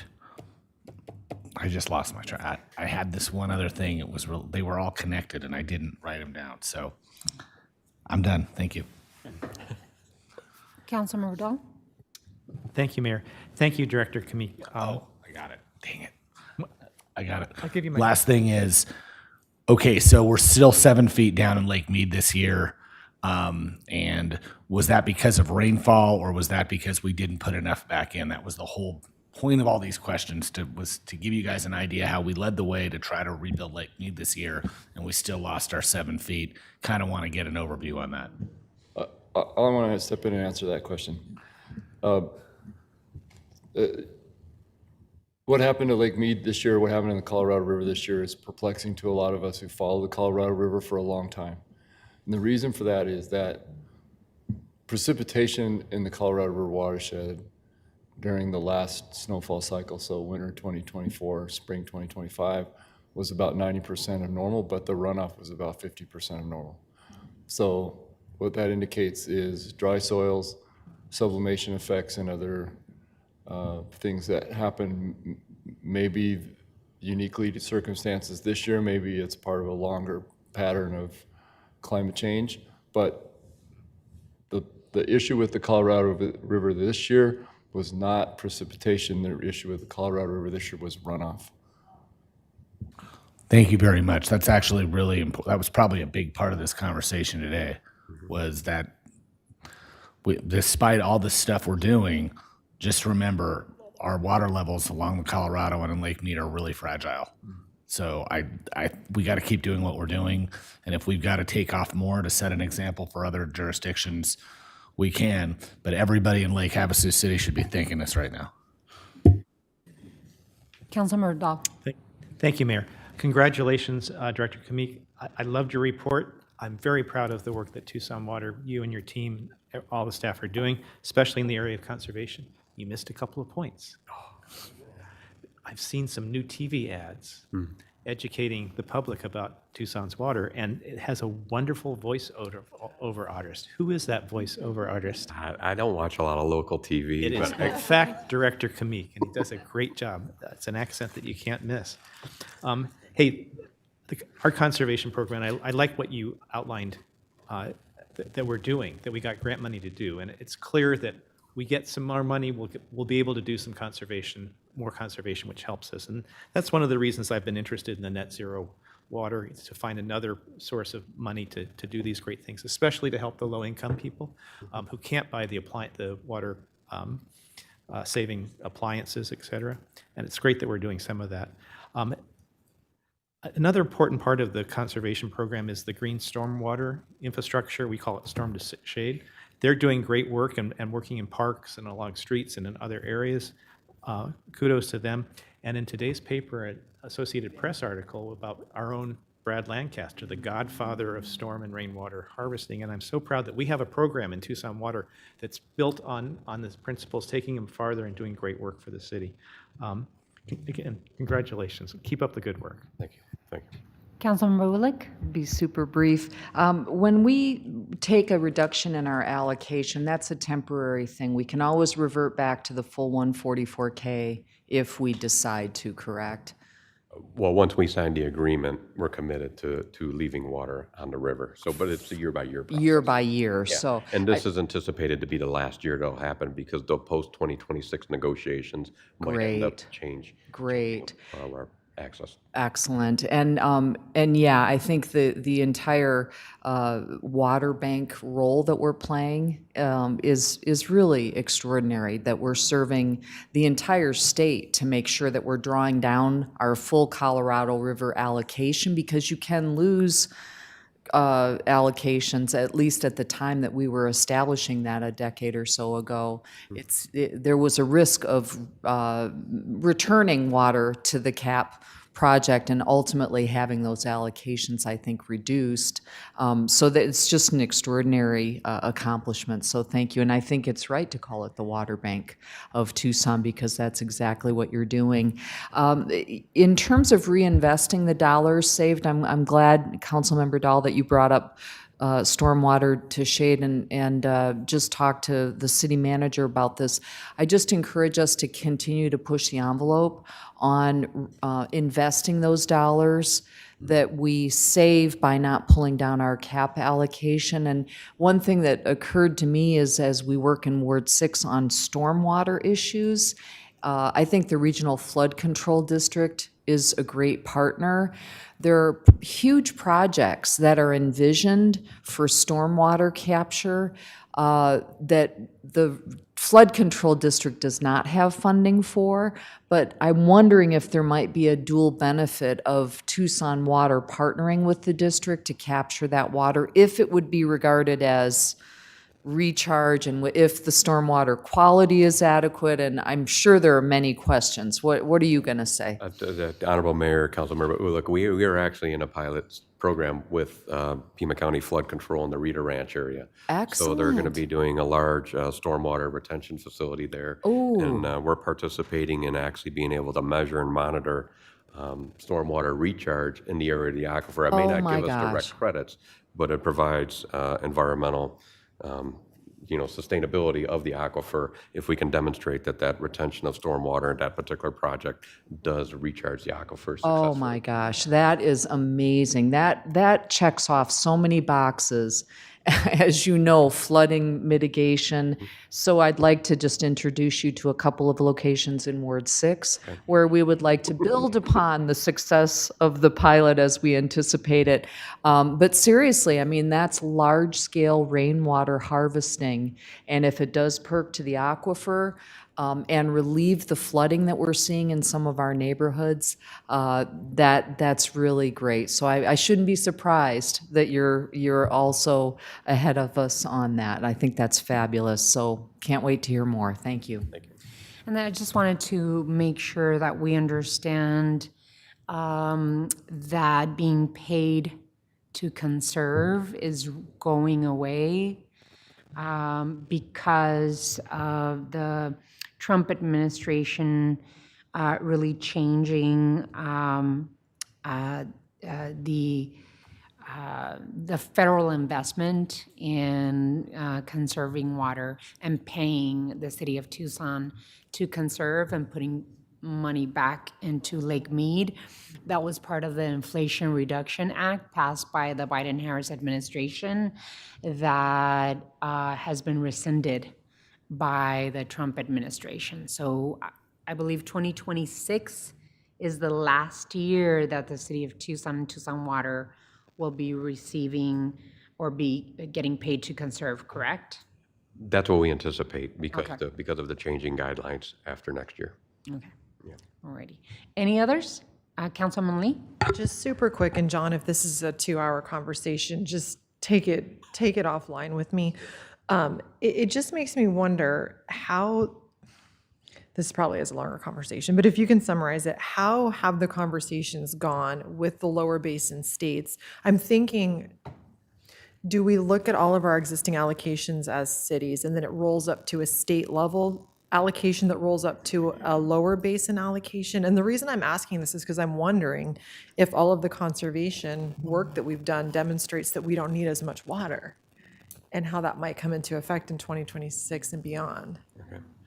Honorable Mayor, Councilmember Lee, so kind of the 30,000-foot level, so the primary negotiators for us is the state of Arizona, and that's a combination of the Director of Department of Water Resources and the General Manager of Central Arizona Project, who we're a customer of, and then working with the Governor's Office.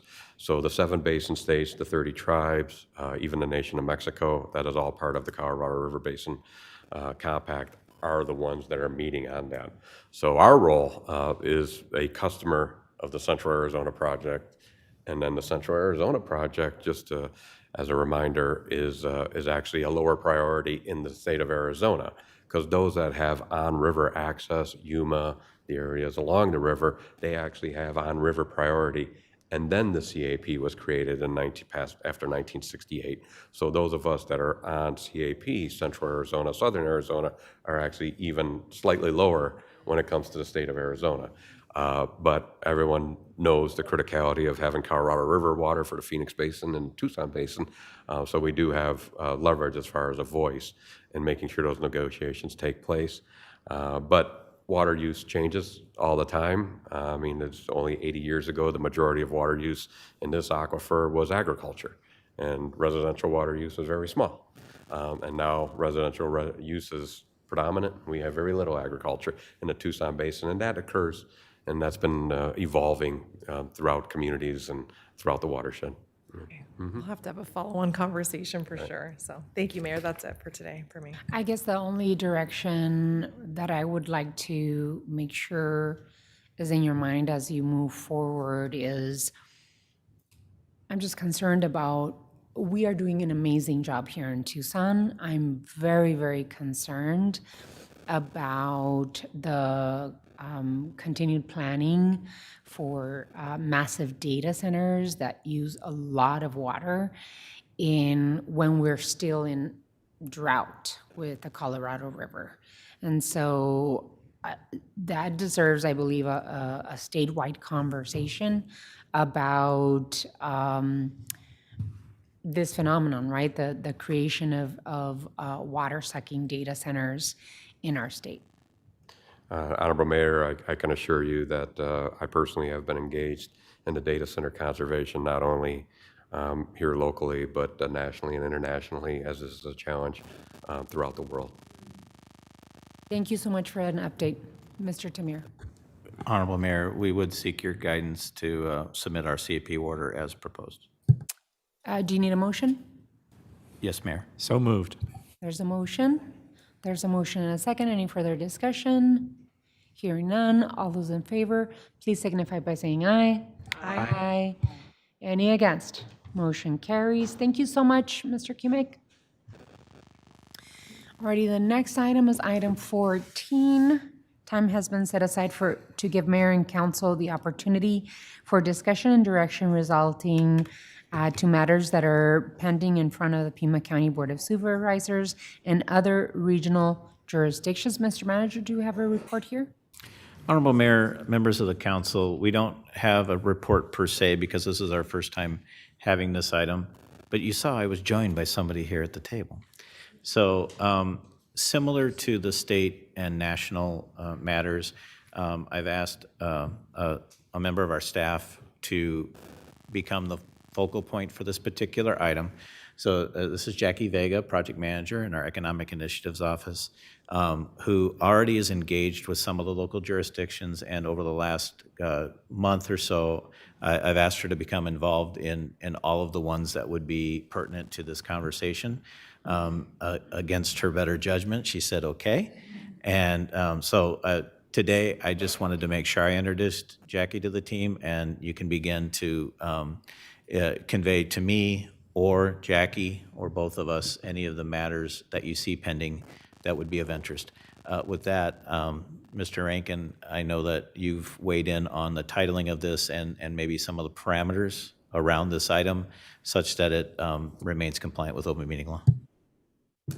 Yes, and I would just encourage the mayor and council going forward that in advance of each meeting, if there are any particular things that fall under this umbrella, that you bring those up at the agenda committee meeting so we can make sure the agenda is appropriately descriptive so that you can actually take action on things. Because I know from experience how sometimes you have to act very quickly as something that's coming up on a board meeting or otherwise within the scope of this item. Is there a report to be giving or just, okay. Yep, no report, Mayor. Thank you, Jackie. We appreciate you volunteering to do this. I think for me, I'm just really happy that this item is now on the agenda. I want to thank my colleagues on the council and the city manager for pulling it together. I guess my intent with this particular item is to have good communication strategy with Pima County for us to be able to report to each other the work that we're doing and the mutual work that we do, and then how we can plan ahead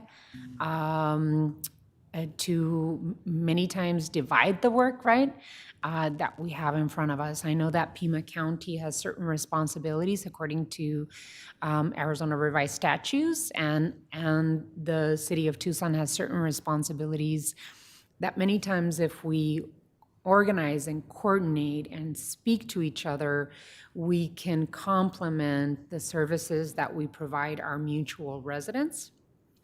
And so that's my intent of actually making it work for us, both not just the city of Tucson, but for Pima County as well. Wanted to ask the input feedback from any of you if you wanted to see any future items on this agenda item. Councilmember Ulick and then Councilmember Perez. Thank you. I appreciate that Councilmember Perez was really the instigator of having this called out on our agendas. I think it's really a great idea. So just a couple of things that come to my mind. One is that both mayor and council and the board of supervisors adopted the prosperity initiative and framework. And we've been talking more about just an accounting, if you will, of how the county and the city are each investing in different pillars that are part of that framework so that we can maybe get out of the dynamic that can emerge of, hey, we're chipping in on this, why aren't you chipping in on this? We need to look at it in the full framework. So I also want to thank the County Board of Supervisors for looking at early childhood education as their in their role as the library district overseers, collaboration on the flood control district. I think there are many things that we can point to where if we communicate and coordinate effectively, we really can point to the ways that, to your point, Mayor, we're coordinating and being more effective. So I appreciate it. Thank you. Along the same lines and veins, I've been working with Chair Rex Scott on a Metro Justice solutions-driven conversation about our justice system and how the city of Tucson and our police officers at TPD interact with the system that Pima County is in charge of, right? The county attorney, the superior courts, the jail system, all of those pieces where we really have to work on each other. I do want to make sure that both Mr. Timur and I meet with Administrator Lesher and Chair Scott. I do want to go back to them and ask them how we report both to the Board of Supervisors and to the City of Tucson Mayor and Council on that mutual work that we've been working on. I know that I've had conversations with both Supervisor Cano and Supervisor Allen on also bringing the piece on behavioral health, mental illness, and then the piece that Pima County Public Health Department has been working on with ROSAC, the opioid settlement funds, which is a very important piece of our unsheltered homeless and the fentanyl public health crisis that is happening in our streets. And so these discussions should be had publicly so that the community understands how both Pima County and the city of Tucson are responsible for each piece of our unsheltered homeless concerns that we all have. So I do want to bring that to this table as well. Councilmember Perez. Yeah, I would just add that since our last meeting, it wasn't too long ago that it became a public notice that Tucson Electric Power would continue pursuing the development with Beal Infrastructure. I know that the Pima County Board of Supervisors, I believe in their most recent meeting, had an executive session relative to how they would move forward with those intentions. I think it would be good for us to stay privy to whatever actions they might take following that item. But also to speak to your point, Mayor Romero, I think that there's a growing public debate about homelessness and public safety within the region. And I feel as though this item was a good first step. But I feel that, to your point about needing to have public conversations, not necessarily just the ones that we're having amongst one another or amongst bodies, I think I would really like to start entertaining the idea of a joint session between Pima County and the city of Tucson. I think there are a number of areas in which that we have some standing relationships and could build on them. I think that could range from everything from public safety to homelessness, substance misuse prevention, to things as broad as early childhood education and the ways that we take care of our community through KidCo, and they might take care of the community through PEEPS.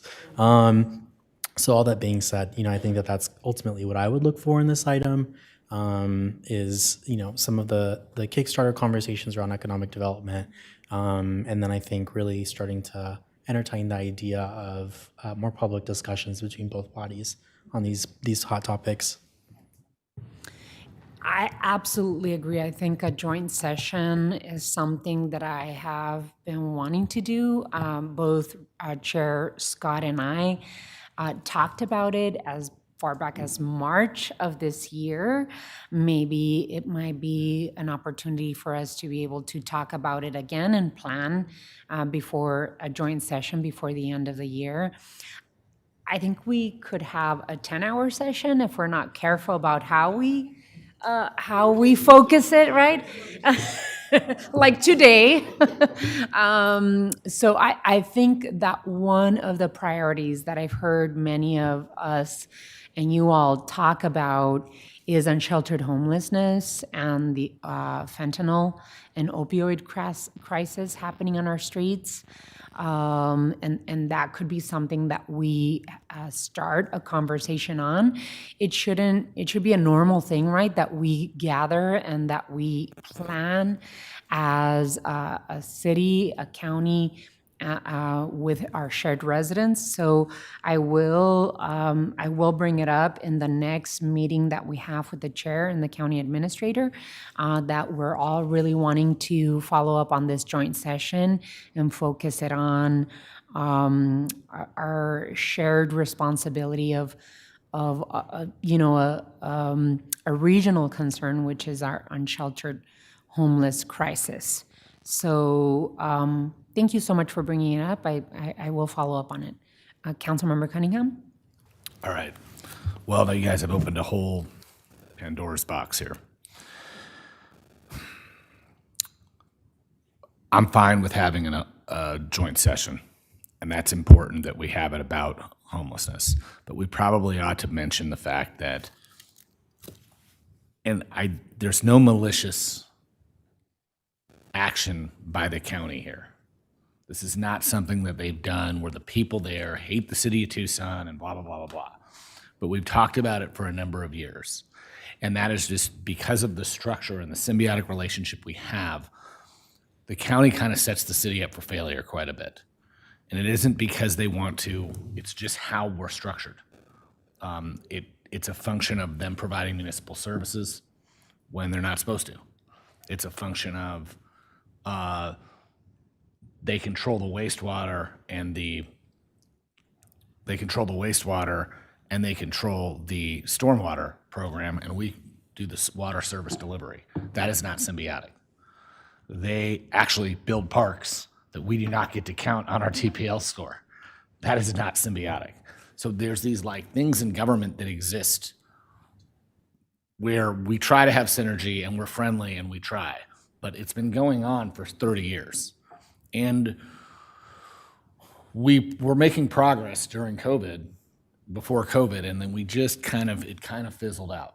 So it's probably time for that to come to a head. The biggest example right now is that despite the fentanyl and homeless issues that we're having in the city, despite them being placed on the city, we have to remember that a lot of that is a public health crisis, that a lot of that is a correctional crisis, that a lot of that happens to flow through the courts and the county attorney's office. None of those things are city government functions.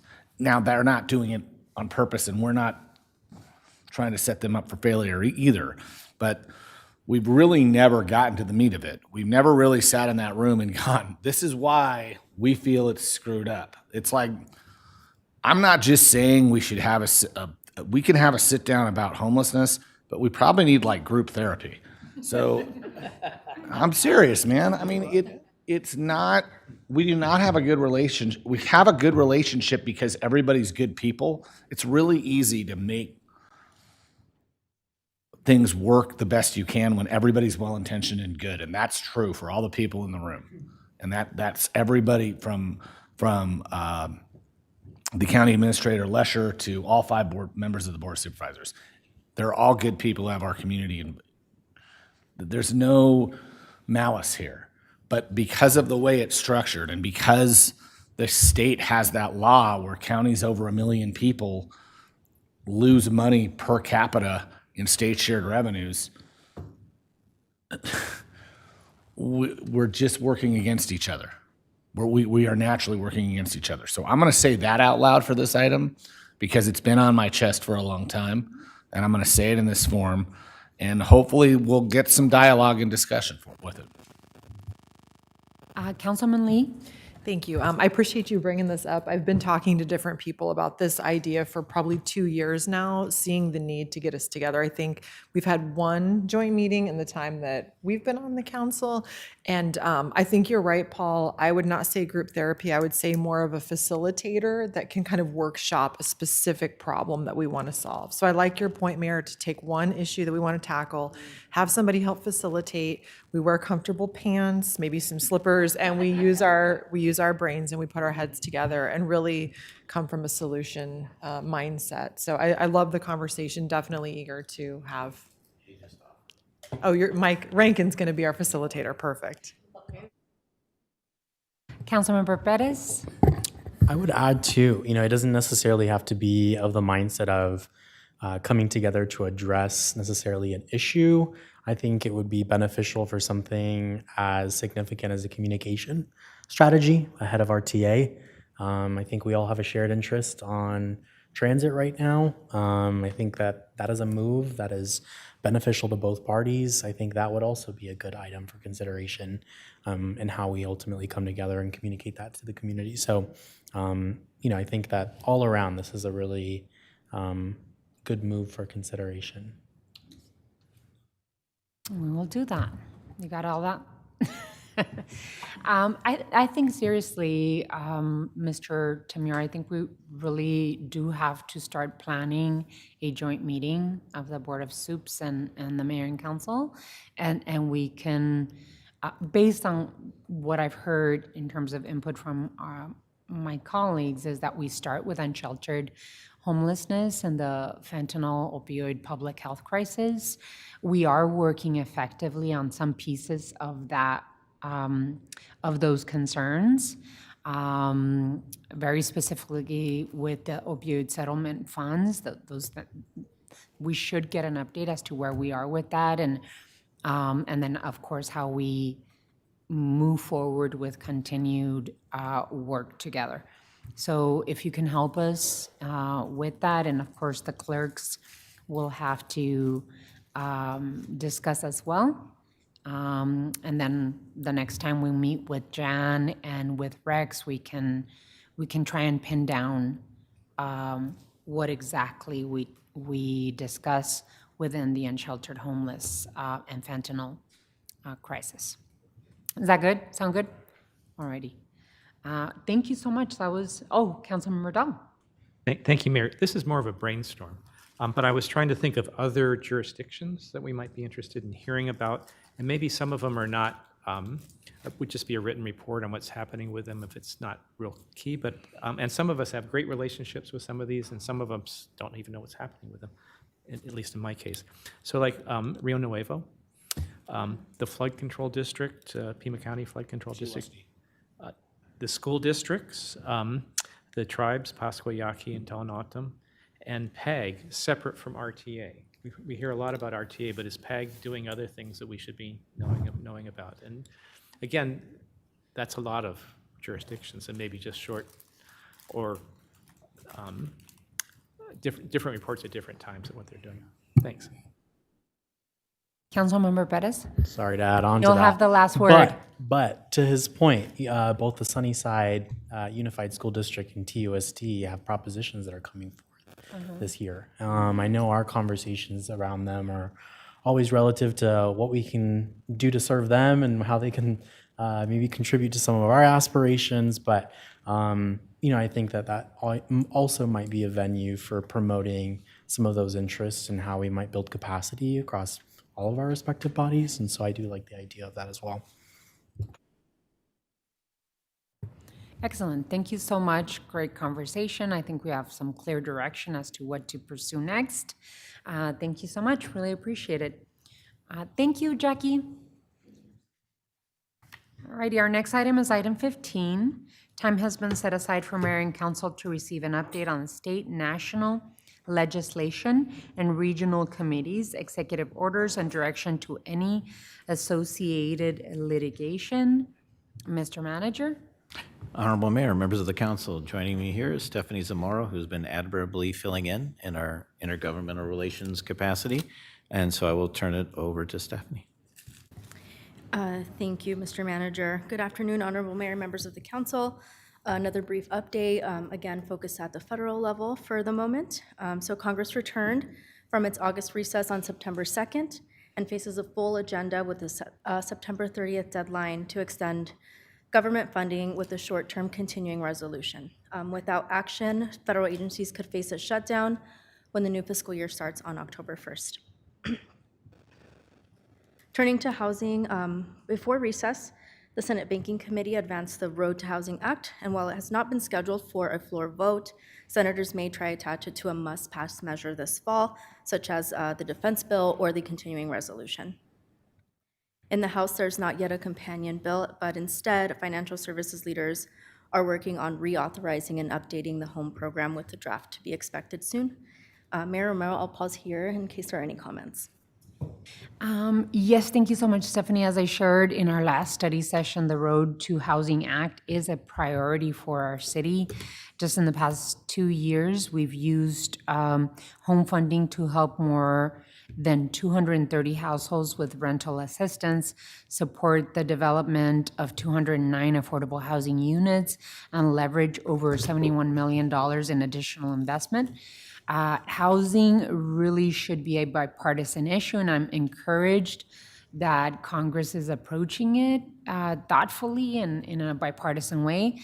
If this matters to you, I'd encourage you to reach out to your representatives and let them know the affordable housing policy is something we need Congress to move on. I am communicating with our congressional delegation. Happy to have some sort of resolution September 23rd in terms of Congressional District 7 and have a voice in Congress for that seat to be able to represent Southern Arizona. I'm happy and looking forward to that. But thank you so much, Stephanie. I'll hand it back to you. I know you had some additional comments. Thank you, Mayor. Just very briefly and to wrap up. So like I mentioned, Congress has a busy fall agenda with action anticipated on the annual defense policy bill and other measures that would include reform on the Federal Emergency Management Agency, public safety proposals, and extensions of health-related tax provisions. And with that, Mayor, that concludes the short update. Any questions, input, comments on this? All righty.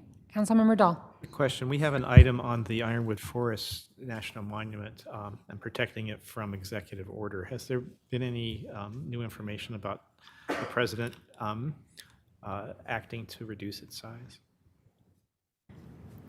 Mayor and Councilmember Dahl, I can look into that and get back to you. We were speaking to our federal lobbyists about this issue, so I can provide that answer. Thank you. Anything else? Alrighty, thank you so much, Stephanie. Really appreciate the report. Alrighty, we move on to item 16. Does anyone have any items to remove from the consent agenda? Yes, Your Honor, item A, only to talk about how excellent it is and try to expand it. Alrighty, so item A in the consent agenda, Councilman Lee. Thank you, Mayor. I would like to also discuss item H, fiber to the premises. And I'm pulling item M for discussion, the Ironwood Forest National Monument discussion. Any others? Alrighty, got it? Perfect. So study session is adjourned. Oh no, item 17 is future agendas. Any future agendas right now? Hearing none. Study session is adjourned. The regular session will begin at or after 5. What time is it right now?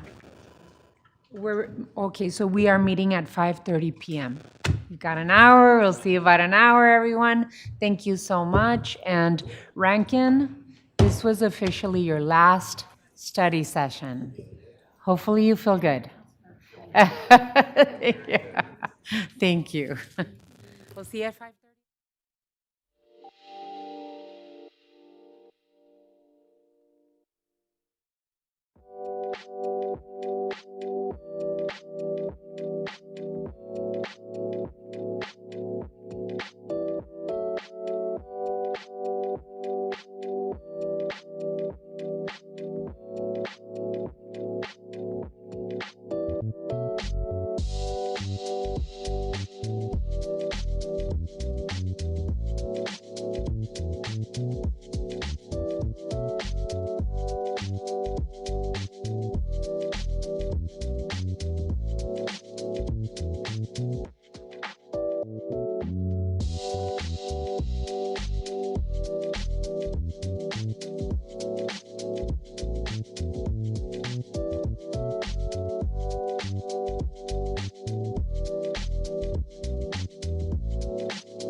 Session. Thank you, everyone, for waiting for us to start. Really appreciate you all. Let's go to roll call. And just for the record, I want to mention that Councilmember Ulick will be participating electronically by Teams. Okay, Mr. Cunningham? Here. Mr. Dahl? Here. Mrs. Lee? Here. Mr. Perez? Here. Mixulic? Is she on mute? She's on mute now. Can you hear us? We can hear you now. Can we? Oh, now we can. Can you make sure that you turn the volume up on her, please? Vice Mayor Santa Cruz? Here. Mayor Romero? Here. Before we go to item 2, the city attorney will go over the rules of decorum for mayor and council meetings. Mr. Attorney. Thank you, Mayor. Arizona's open meeting laws provide that members of the public may attend and listen to the proceedings during tonight's public meeting of the mayor and council. Arizona law also allows the mayor and council to enforce rules and procedures for public attendance at tonight's meeting to ensure orderly behavior and to prevent unnecessary interference with the public meeting. So here are the rules that apply. The rules require decorum and orderly conduct by members of the audience. No person attending the meeting shall engage in conduct that disrupts or otherwise impedes the orderly conduct of the meeting, including any statements or conduct that interrupts persons who might be addressing the mayor and council or that disrupt the discussions of the mayor and council themselves. The mayor has the authority to ensure compliance with the rules of orderly conduct. If disorderly or disruptive conduct continues after a warning, and this is that first warning, the mayor may direct the removal of persons from the chambers or recess the meeting itself if necessary.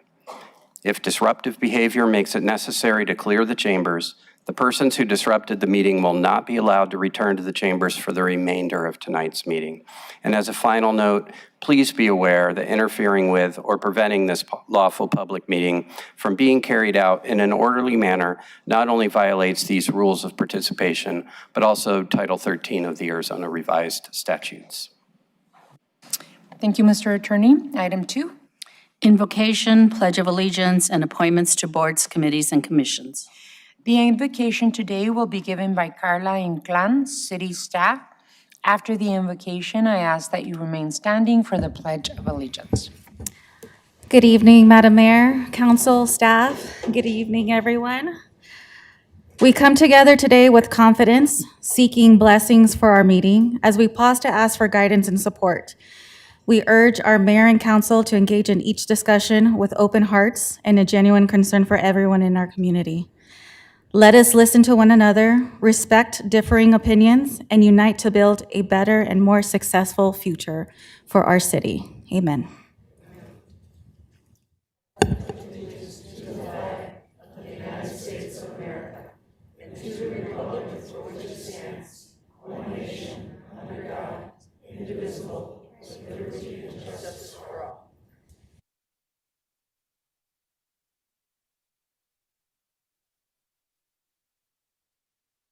Item 2D. Oh. I don't have it. Alrighty, item 2C. I didn't have it on my page, that's why. Alrighty, for item 2C, we have a special proclamation. This very special proclamation is given to Mr. Mike Rankin. It's a Mike Rankin Appreciation Day.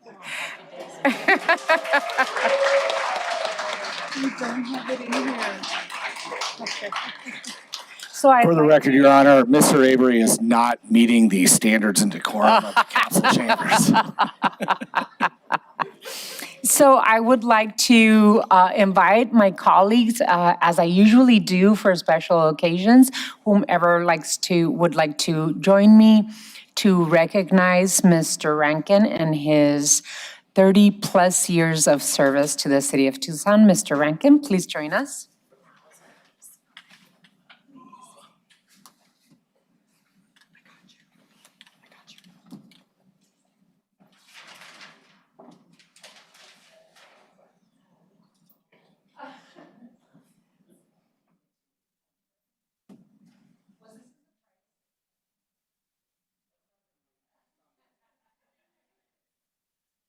I mean, Ortega got a proclamation after 9 years. I mean, right?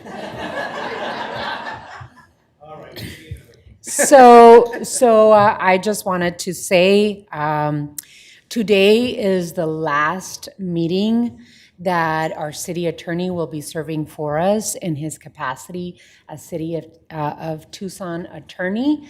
After 21 years of being the attorney for the city of Tucson, rightfully appointed the city attorney, and 33 years of service for the citizens of Tucson.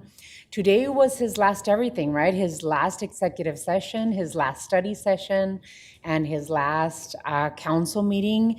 And we all thought that he deserved a day of appreciation specifically dedicated for Mike Rankin.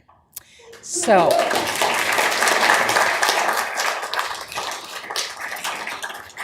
I know that we want to all add something, and the Vice Mayor suggested that we all do it from the dais.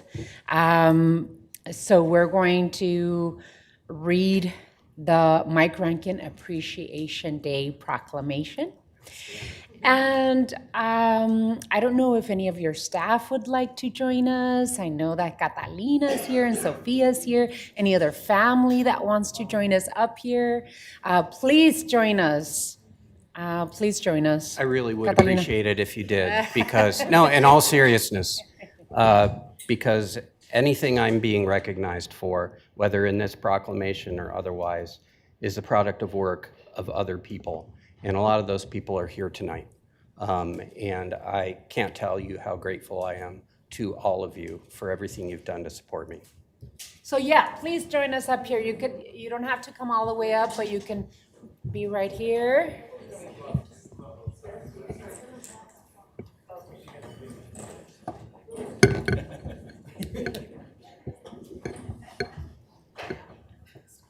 Brother T. All right. Okay. So on behalf of the City of Tucson and the Office of the Mayor, it is great pleasure for us to recognize Mr. Mike Rankin and create a very special Mike Rankin Appreciation Day for his 33 years of service to the residents of the City of Tucson, Mayor and Council, his entire team at the City Attorney's Office, and every single department director and employee of the City of Tucson. So, I'm gonna read my big font, Mike Rankin. That's cheat code, that's smart. So whereas after earning his BA from Colgate University and JD from the University of Arizona, Michael J. Rankin began his legal career with the City of Tucson on August 17th, 1992. That's when I graduated from high school, I just want to say. The 1900s. In the 1900s. as a legal intern just out of law school. And whereas he served as a legal intern and prosecutor in the city prosecutor's office for over 7 years, and he transferred to the civil division of the city attorney's office in January 16th, 2000, again serving honorably and effectively as a line attorney for over 4 years. And whereas he was appointed city attorney on June 1st, 2004, and whereas he is one of the longest serving attorneys in the history of the Old Pueblo. His over 21 years of appointed service has left a lasting impact on the improvement of the Tucson community in both the civil and criminal divisions of the city attorney's office. And whereas his service, stalwart leadership, and wise counsel has guided 3 mayors, 9 city managers, and 16 different council members through much change and many challenges, including economic recession, work furloughs, the January 8, 2011 shootings, and the COVID-19 pandemic and social unrest. And whereas his office also assisted 3 city clerks to successfully carry out 11 city primary elections, including 1 recount, 10 city general elections, and numerous special elections, including bond, franchise, and charter amendment elections, as well as elections to decide proposed initiatives. And whereas he has attended 616 study sessions, but who's counting? Mayor and council meetings, numerous special, and whereas during his tenure he supervised the preparation of 2,184 ordinances and 4,235 resolutions for mayor and council consideration and adoption. Whereas his office has also provided legal guidance to the many departments of the city, each one having its myriad unique issues, and whereas he successfully expanded the internal litigation unit of the city's attorney's office in size and subject matter scope, saving the taxpayers significant monies while spearheading the development of a skillful and effective group of in-house attorneys and staff to defend the rights and interests of the city and its employees against lawsuits. And whereas he successfully defended the city's charter-based partisan election system multiple times against various forms of legal attack. And whereas he was recognized by the public lawyers section of the State Bar as a distinguished public lawyer in 2016, and by the ACAA as a distinguished municipal attorney in 2023, and with a Career Achievement Award in 2025. And whereas he has earned the respect and admiration of his family, friends, and colleagues as an exemplary civil servant, and we will miss you and your insightful guidance.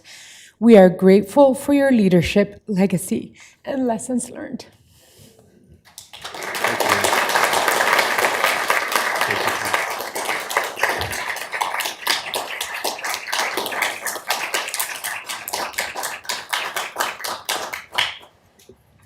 Now, therefore, I, Regina Romero, Mayor of the City of Tucson, Arizona, do hereby proclaim September 9, 2025, to be Mike Rankin Appreciation Day in this community.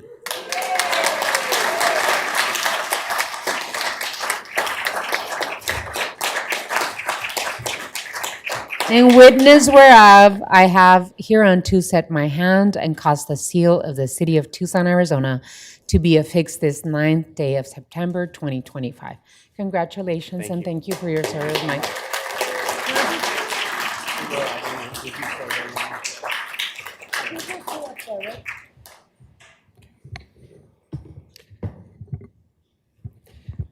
I feel really old listening to all that. How many ordinances? 616 study sessions. It seemed like maybe only 600.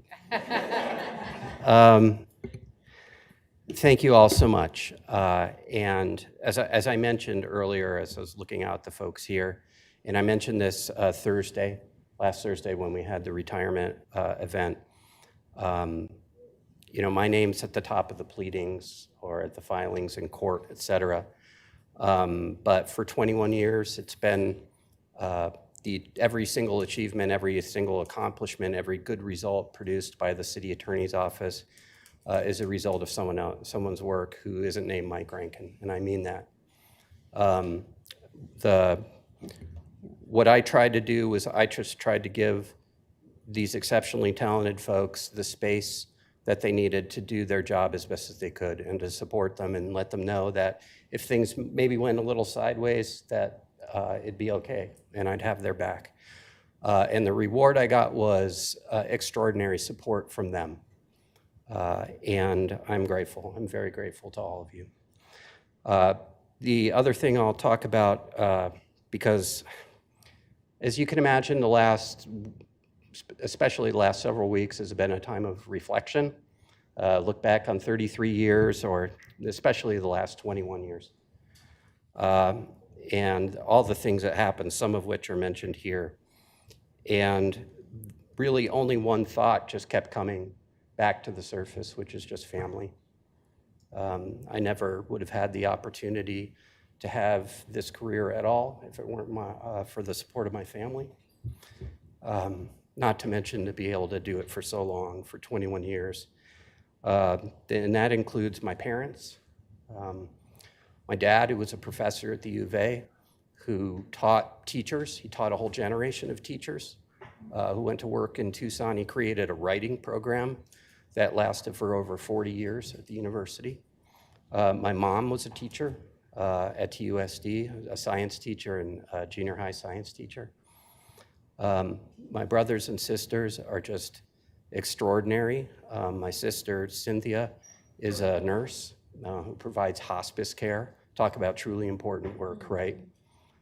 Brother Tom, who's here, is a longtime prosecutor with the county attorney's office, now runs a division for the Arizona Attorney General's office.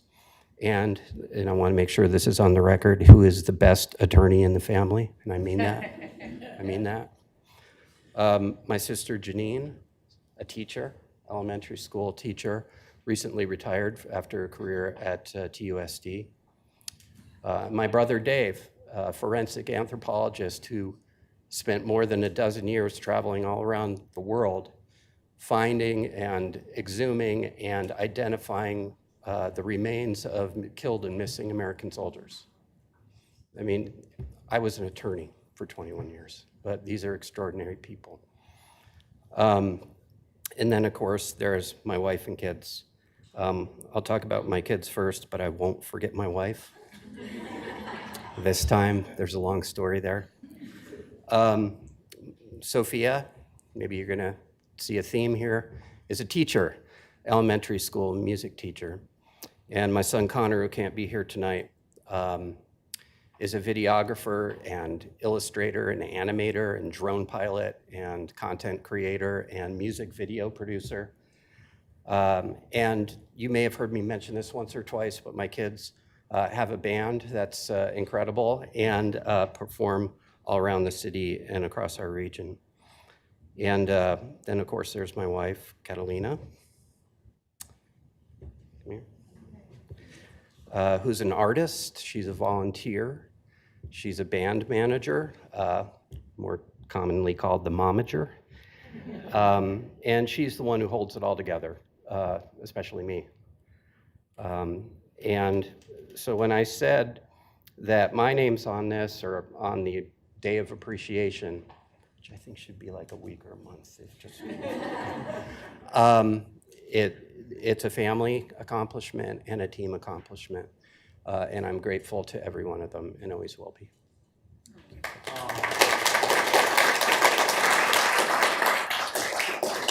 And to every one of you. The Mayor and Council, it was never lost on me for a single day that in order to be able to do my job, I had to have the trust of the people that I was working for. and I don't take that lightly.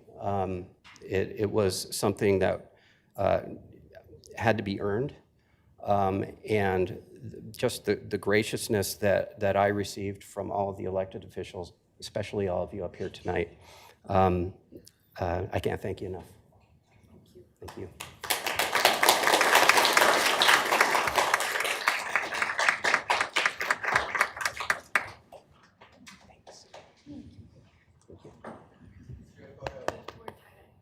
Yes. Oh, can we do a picture? Before you all leave, can we do a picture with all of you right here, Mike Rankin? Prop it up. Yes. Front and center, someone likes it. This time too, please. Yeah, that'd be great. All you need to On the top. Yeah, You are very tall.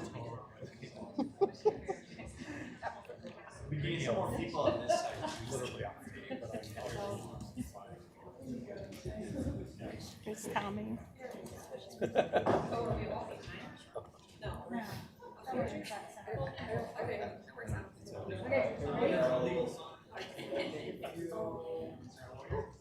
Okay, one.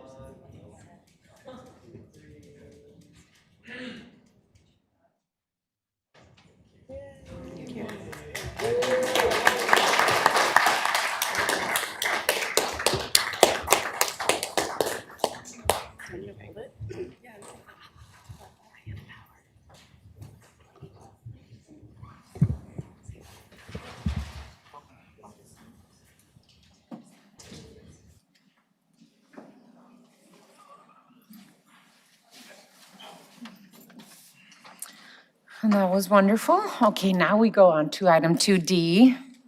Appointments to boards, committees, and commissions. City Manager's Communication Number 277 dated September 9th is received into and made part of the record. May I have a motion to approve the appointment and the report, please? So moved. Second.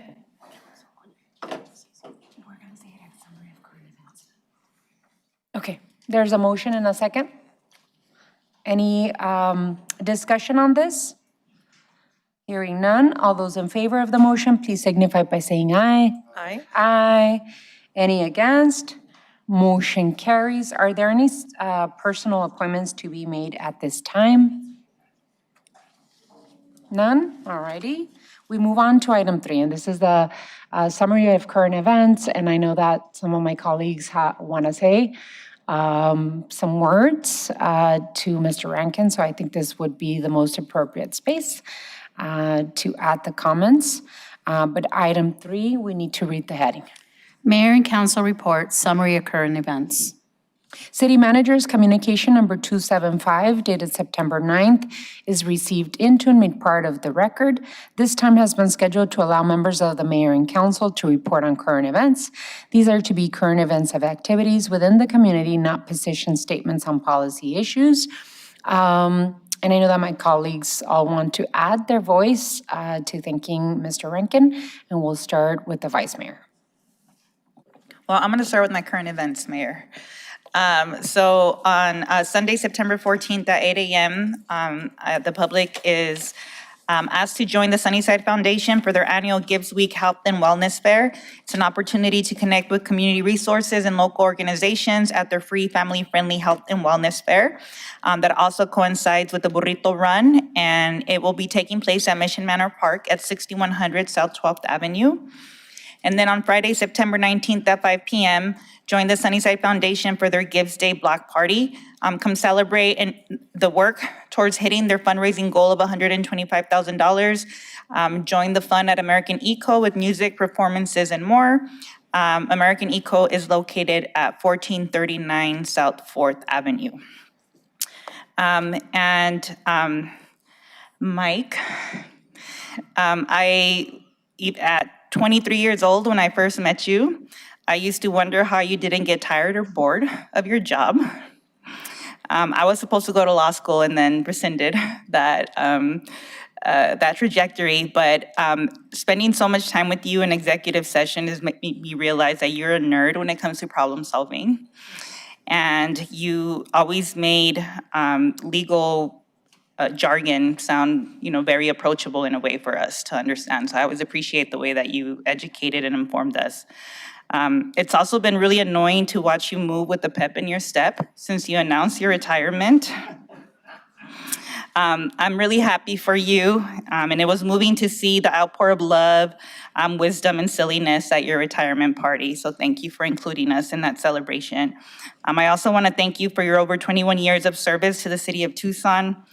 You have been a steadfast leader in your office. You have given so much of yourself to this organization, and we're all going to be so much better off for it. Especially this mayor and council who will go back and ask themselves, what would Rankin do? I wish you so much rest, peace, joy, and adventure in the coming years. And I want to thank your wife and kids for sharing you with us. And when you're ready to volunteer, I have a couple of openings in some boards and commissions, and I would love to appoint you. Thank you. Councilmember Cunningham?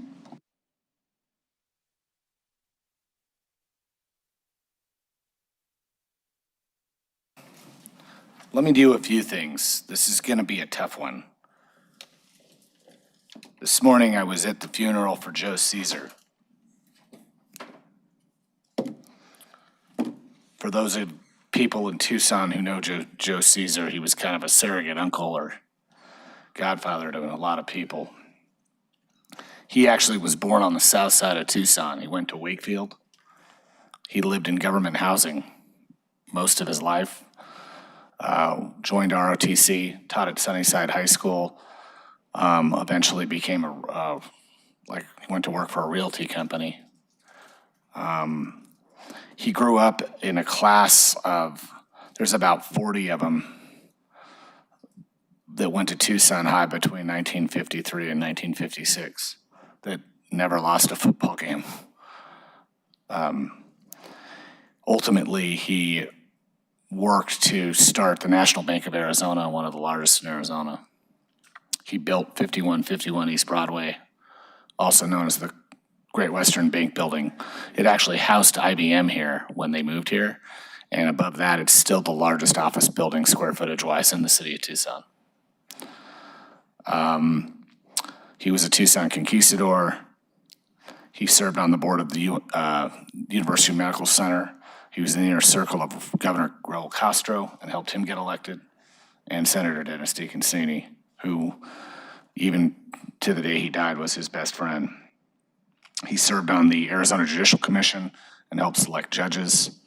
He had a constant balance between charity, service, and prosperity for the city. I want to send out my condolences to Larry and Jeff and the rest of the Caesar family.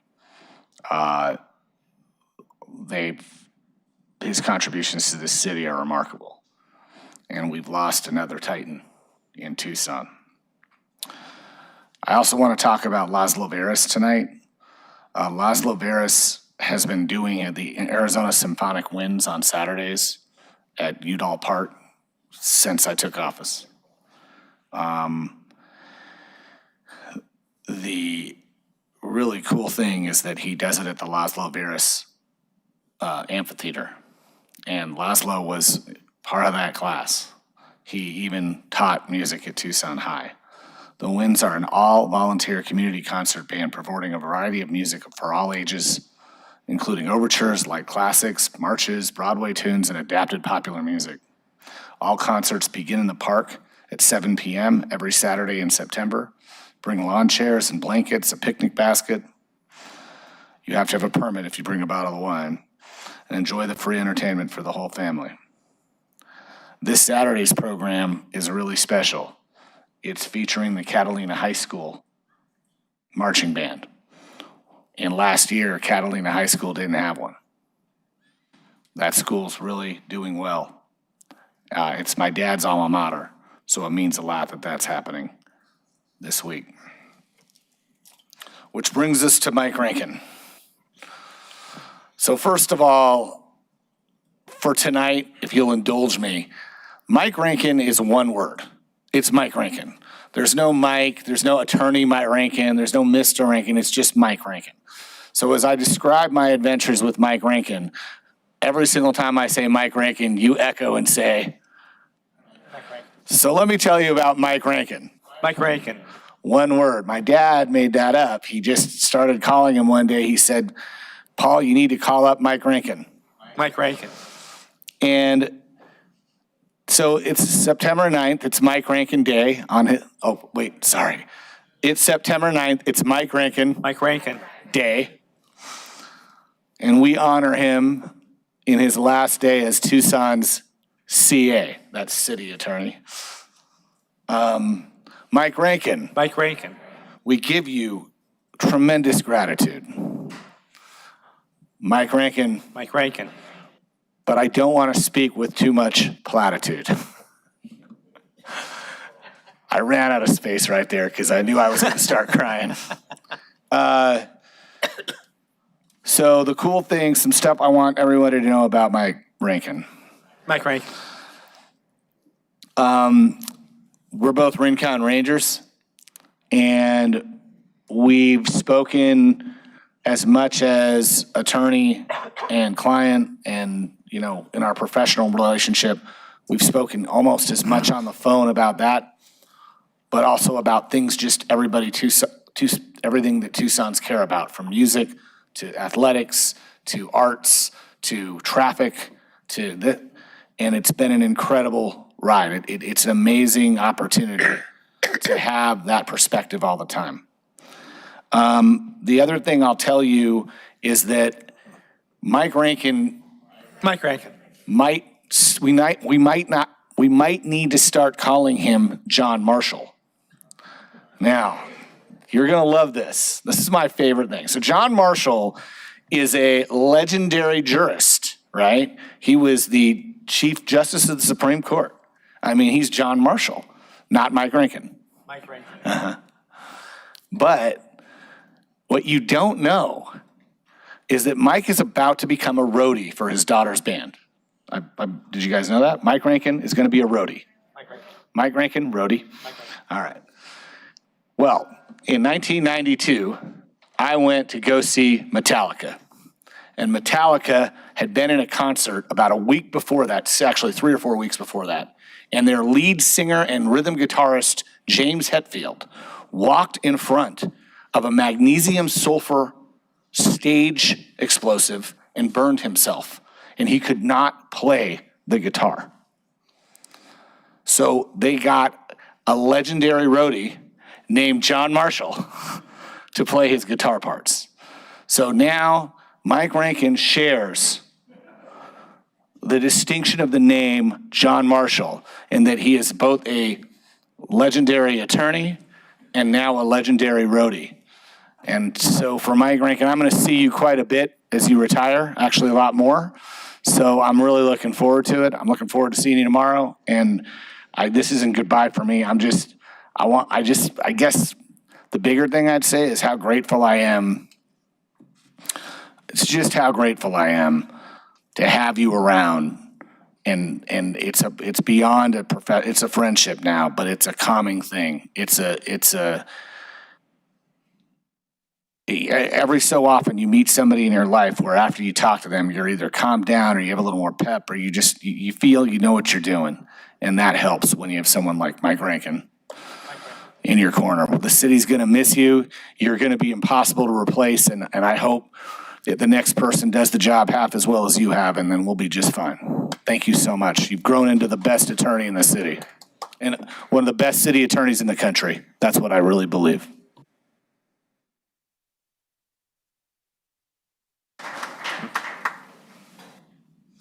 My turn, and I have a prop. I didn't even know there was a see all in there.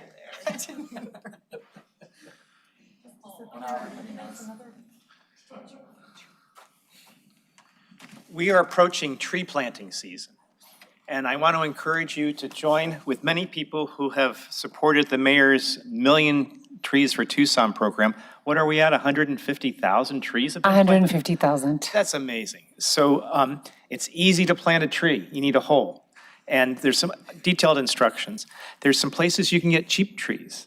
You can get 2 shade trees for your yard through for $5 a piece from Tucson Electric Power, one of the better things that TEP does. Trees for Tucson, a nonprofit and our partner in A Million Trees program. There's a great variety of trees about this size, $30. And there's wonderful nurseries all across town. Or you can do what I did and take a seed and plant it. This is a 2-year-old, maybe 3-year-old planting. We need more trees. They provide shade and love and everything. And when I look at a tree, I think about Mike Rankin. Mike Rankin. No, that's a horrible transition, but thank you, Mike. I really appreciated having you as my lawyer at your peak. You did great work. And I think I told you this once. Every so often, I imagine I'm in a remake of the movie Fear and Loathing in Las Vegas. And I'm driving to Las Vegas in an open coupe, having done a lot of drugs, and my lawyer is sitting next to me doing the same thing. Nothing to do with reality, by the way, but that's how I imagine Mike Rankin. Have a great retirement. Thank you, my friend. Councilman Lee. I wasn't sure how Kevin was going to follow Paul, and now I'm not sure how I'm going to follow Kevin, but it's okay. So Mike, a lot has been said beyond the 33 years of service at the city and the 21 years as the city attorney. We're all so deeply grateful. You know, I came into this work really intimidated by legal stuff, and every time I call you and talk to you about it, I say that the legal stuff is my least strong area. But I always appreciated how you were somewhat of a teacher in executive session, and you always made sure that you brought us along and that we thoroughly understood everything that we were doing. And I saw you as such a critical strategic leader and a teacher, really, for me. So I just appreciate that spirit that you brought to the job. And then the other piece on a more personal front is you really modeled how to be in an executive position and still put your family at the top. And that's a hard thing to do, but you lived it.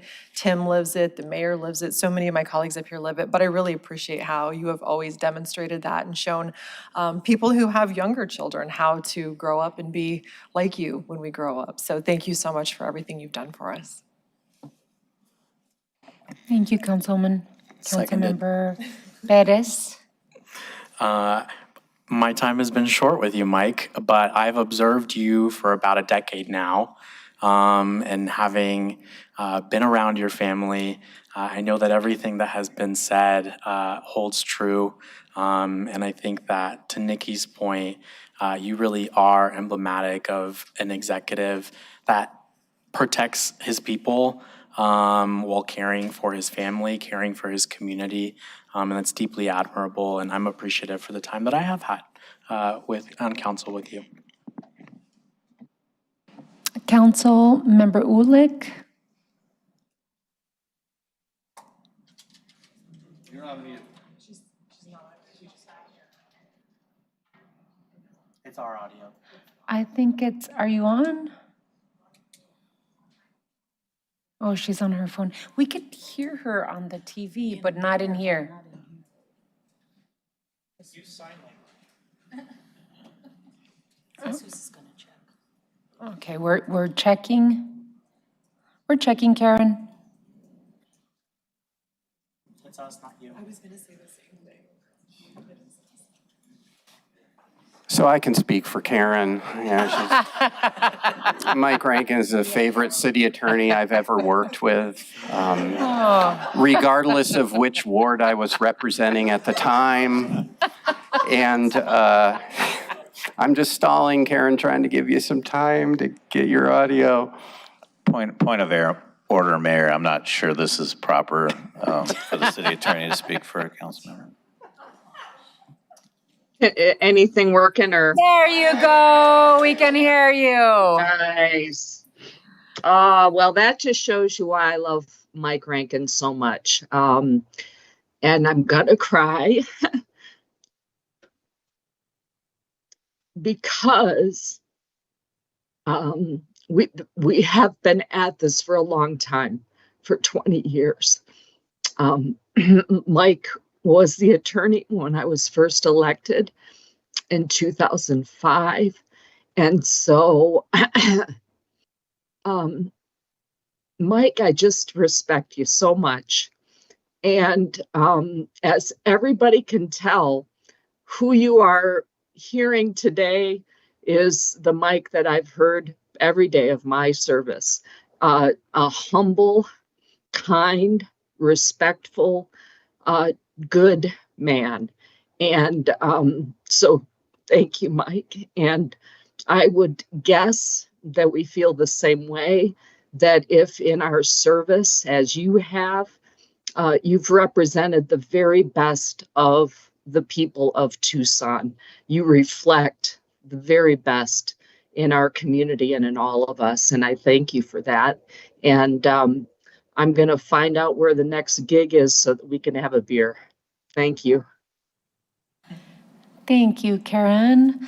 I started for Karen working as a council aide, and I remember very clearly how attentive you were to a measly council aide, asking questions about the law and how the law serves our community and our residents. And so I have known nothing other than Mike Rankin as the city attorney of the city of Tucson. And so I started my career in service with you as the city attorney. And it's been a crazy ride. It has been an honor of my life to be able to serve with you as a council aide, as a council member, and as mayor. And every piece of that service that I have given to the community, you've been there and then some.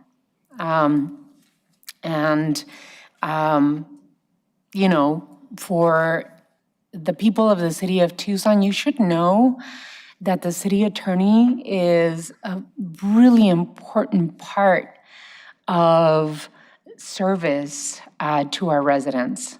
And because of you and your leadership, Mike, we've gone to bat for the residents of the city of Tucson, from preemption tries from the state legislature to standing up against the governor and preemptive strikes that he's tried against the residents of the city of Tucson.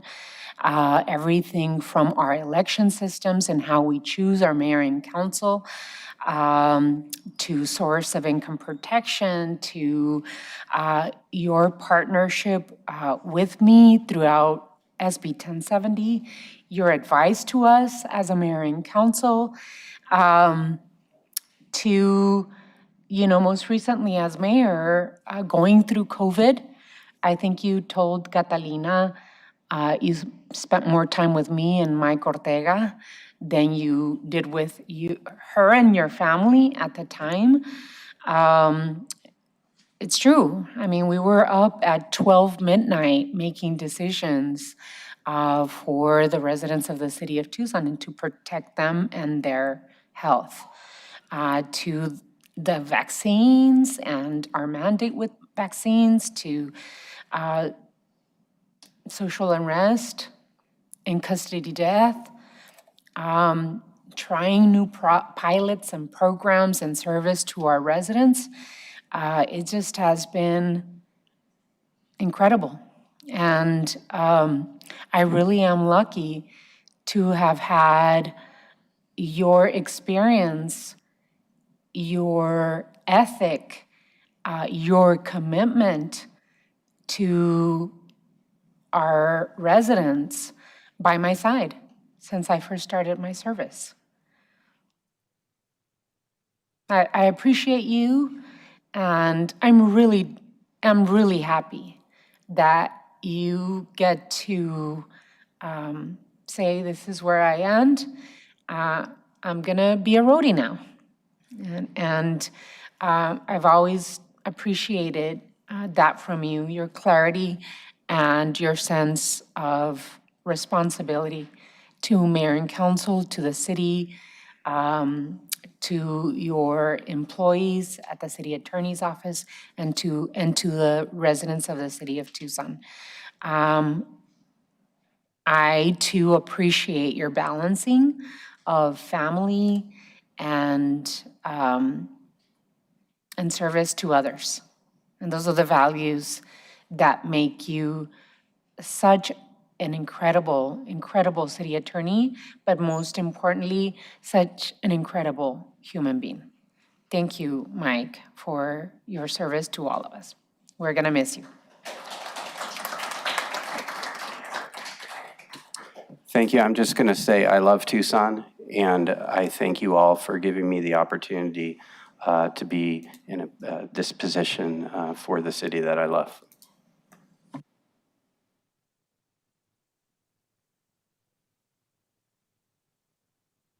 Alrighty, now we move on to item 4, city manager's summary of current events. City Manager's Report, Summary of Current Events. City Manager's Communication number 276, dated September 9th, is received into and made part of the record. This time has been scheduled to allow the city manager to report on current events. Mr. Manager.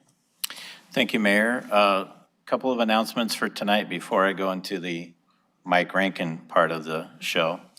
I'd like to provide an update on the temporary closure of Armory Park. People have been hearing quite a bit about that, and so I just wanted to give some context to that.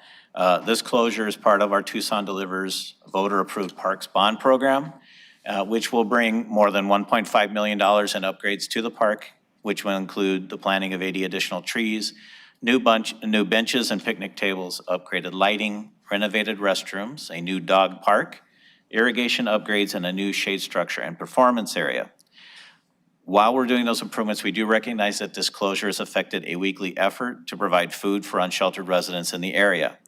In response to concerns over that issue, city staff have reached out to the service providers, volunteers, and community members to share information, alternative food resources available nearby.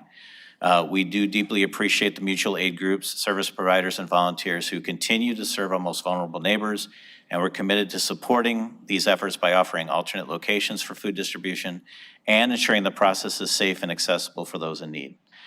For those in need of assistance, the city has a list of resources posted on our website at tucsonaz.gov. Additional announcements are, as I like to do during these times, acknowledge great work by city staff. We recently received 3 awards at the Arizona State Planning Conference across different departments, actually. The Planning and Development Services Department won the Planning Excellence Award for the Community Corridors tool, which was directed by this mayor and council. The Department of Transportation and Mobility won the Great Public Places Award for the Stone Avenue Cycle Track. And the project Activate El Presidio was awarded the APA Arizona Southern Section Award for our partnership with Rio Nuevo. So congratulations to all those involved in those wonderful projects. Having said that, if you're familiar with the Dean Martin celebrity roasts of the past, you may be familiar with the comedian Red Buttons. And when somebody would be roasted, Red Buttons would invariably come up and question why that person would be having a dinner. And today it's about why would Mike Rankin, why Appreciation Day for Mike Rankin? Father Eusebio Kino never got an Appreciation Day from this mayor and council. Former President Barack Obama, who spent time in Tucson, never got an Appreciation Day from this council. And even local artist Sevilla Rankin and the Sound, great musical band at the A.R.S, never got an Appreciation Day from this mayor and council. So it does bring the question, why Mike Rankin? But I would pause and say I think numerous reasons have been given. I'm just adding my voice to it that this job would be impossible without a great partner in the city attorney. And I speak for the many city managers that came before me to say thank you for all of your advice and counsel. I'm glad today we didn't add number 10 to the list. I wish you nothing but the best. You have a wonderful family. They're ready to have you. We're ready to be done with you. And I send you on your way.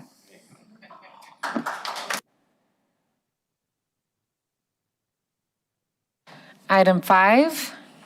Liquor license applications. City Manager's Communication 287, dated September 9th, is received into and made part of the record. Ms. Clerk, please read the liquor license agenda. Your Honor, on this evening's agenda, we have 2 applications for new licenses, 1 application for a person transfer, and 14 special event applications. The agent has withdrawn the application for item 5B3, Ignite Sign Art Museum. All other applications are in compliance with city requirements. We received a written protest for item 5C9, the special event at our Mother of Sorrows Parish. That item will be considered separately. So an appropriate motion at this time would be to forward items 5B1, 5B2, items 5C1 through 5C8, and 5C10 through 5C14 to the State Liquor Board with a recommendation of approval. So moved. Second, Your Honor. There is a motion and a second. Any further discussion? Councilman Lee? Mayor, just to confirm with the clerk, did we have some speakers on one of these items for Ward 4? Or would that be There after was the some vote? speakers in support for the Circle K Did liquor you want to license. call them?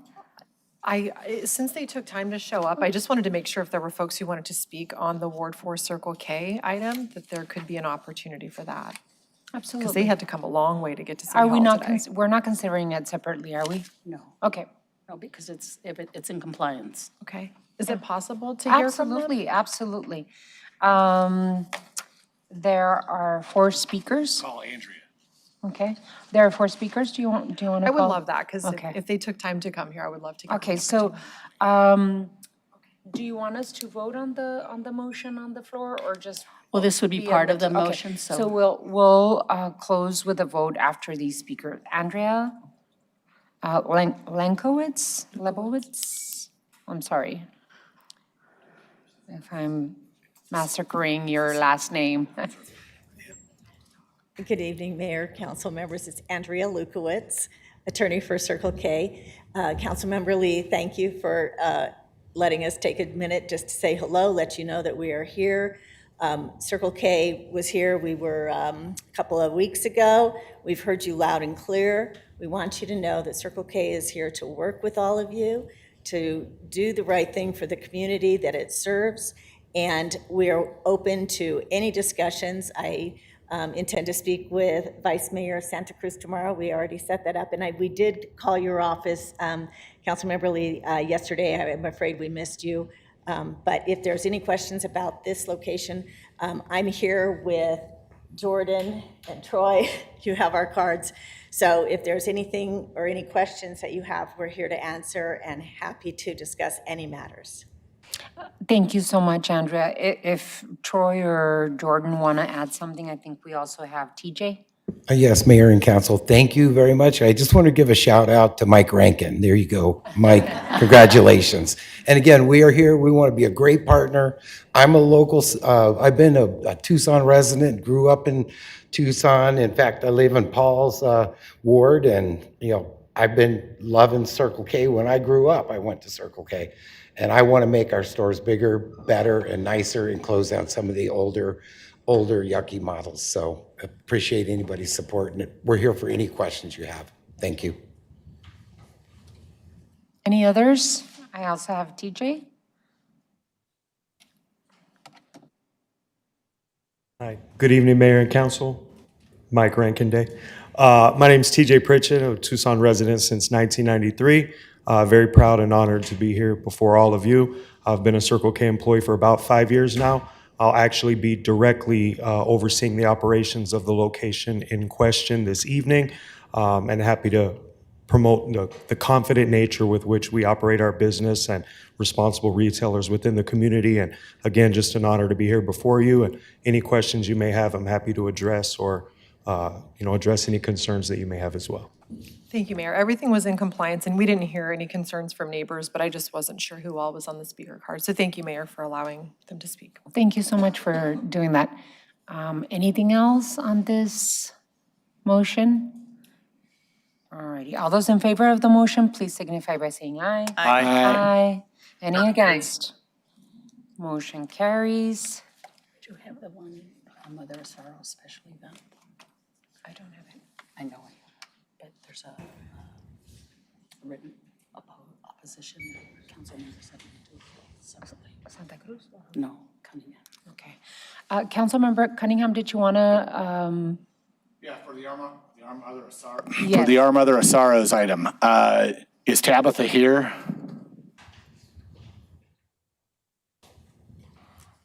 No Tabitha? Okay.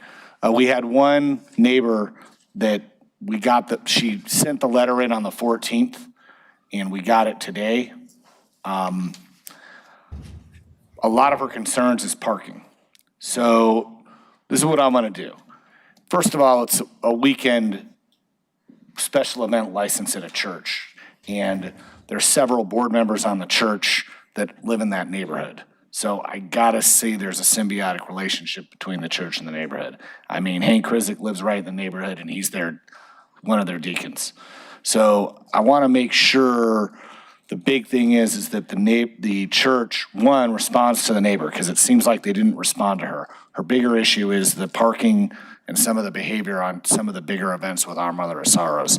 So I want to put that on the record. Second thing I want to put on the record is for the city manager is I'd like to see if we can have some parking enforcement for this event on October 10th and 11th. And with that, I'm going to move that we recommend approval. Second. There's a motion and a second. Any further discussion? Hearing none. All those in favor, please signify by saying aye. Aye. Aye. Any against? Motion carries. Any other to consider separately? Okay, excellent. So we move on to item 6. Oh, are you from Our Mother? Oh, do you want to come up and say a couple things? Can you please speak into the mic? I'm the parish bishop for Mother of Sorrows, and I wanted to appreciate your bringing up this matter. We have reached out to Ms. Grafton. I have emailed her back when we first got a copy of the complaint.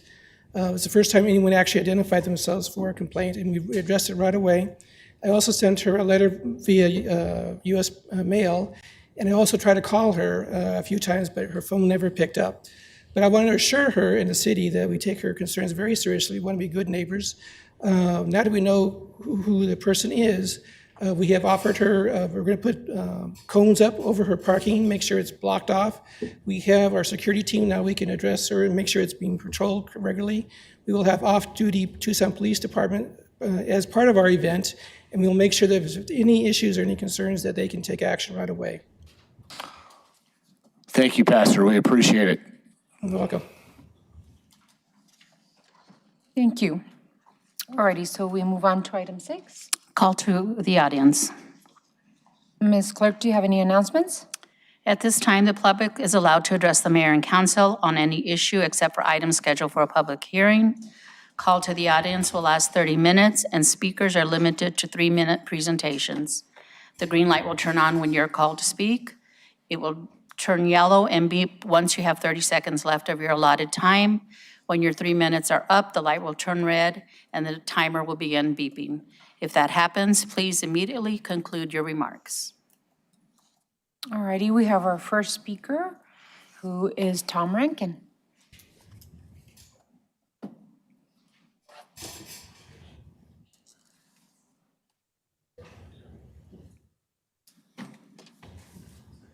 Mayor and Council, my name is Tom Rankin. I live in Ward 1. I'm not a paid speaker, and I know about the 3 minutes. So, I'm Mike Rankin's oldest brother, one of 5 Rankin kids, and I'm here to thank City Attorney Mike Rankin for the distinguished job he has done for you and the citizens of Tucson for 30-plus years, the last 21 as City Attorney. From time to time, Brother Mike would ask to steal a minute or two during these mayor and council meetings to recognize family member, friends, whatever. And tonight I thought I'd take the opportunity to get even. Return the favor, sorry. Brother Mike, as you heard, got his college degree at Colgate University, just like our father did. Immediately he faced the dilemma, though, that people who get a Bachelor of Arts degrees have if they don't want to be a teacher. What am I going to do? And the answer is simple. You apply to law school. And that's what he did, and he got admitted. But shortly before law school, I heard a knock on the door of my university area apartment, and it was Brother Mike. He was just wondering if he might crash on my couch for a little while he got his feet underneath him for his going to law school. And I agreed. And before you knew it, 2 years had gone by, and Mike was still on my couch. That all ended in year 3 when he met Catalina. which he calls the luckiest day of his life. He went off with her, he got married and created a wonderful family. So Brother Mike started his career at city prosecutors and went over to city civil office for a little bit. Then he applied for magistrate position. And he was really disappointed when he didn't get selected. But he called me and he said, look, there are people on the commission and other city leaders who said they have a better position for me. And that turned out to be city attorney. And with their support, he got appointed for the first time as city attorney. He has served as city attorney with honor, integrity, and distinction over the last 21 years. He's been recognized by the State Bar and numerous municipal law associations. He's dedicated his time to the people of this city, often at the expense of time with his own family. And we've missed him while he's been with you all in the work he does for the city council. Tomorrow he's going to step down and return to his family, where he can fully concentrate on his other jobs. Chief roadie and sound tech for Sophia Rankin and the sound, of course. Tie-dye clothing artist, he's wearing some of it today.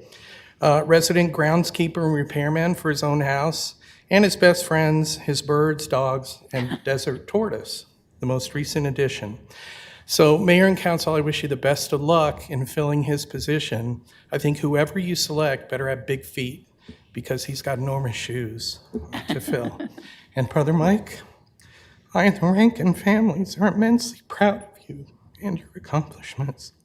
We're blessed to have you back, and we love you. Thank you.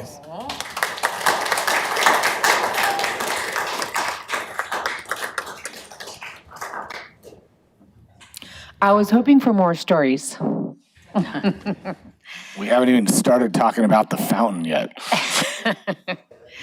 Thank you so much, Tom. Really appreciate it. Anthony D'Onofrio?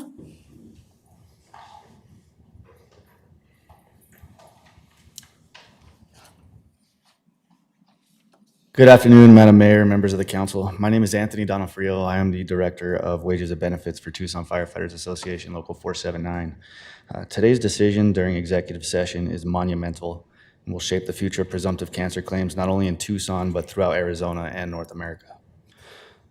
When Tucson firefighters are called upon, our response is ferocious, be it to a patient suffering from a cardiac arrest, a construction worker trapped in a trench, or when the Tucson house is engulfed in flames. We selflessly risk our lives to protect our community.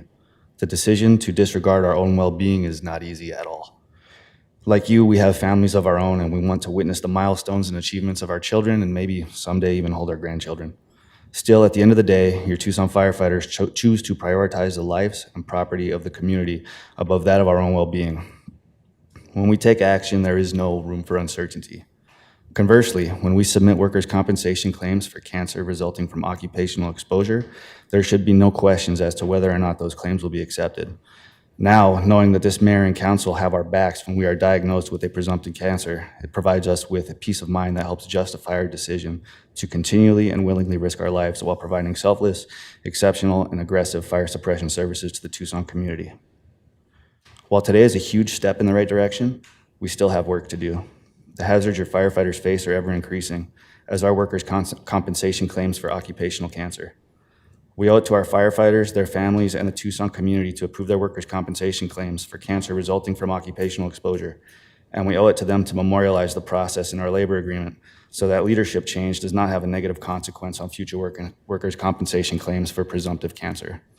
Local 479 looks forward to collaborating with you so we can provide our future firefighters with the peace of mind that they need to continue to risk their lives for this community. I took office about a little over 2 years ago now, and this was something that I was tasked with by our members. We have to figure out a way to increase our coverage when it comes to presumptive cancers. And I just want to thank each and every one of you from all of you. Today was monumental. It's huge for our people to be able to go to work knowing that we are going to be covered if we come down with an occupational cancer. So from Local 479 and from me, I just wanted to thank you all sincerely. Thank you, Anthony. Reyes Suarez.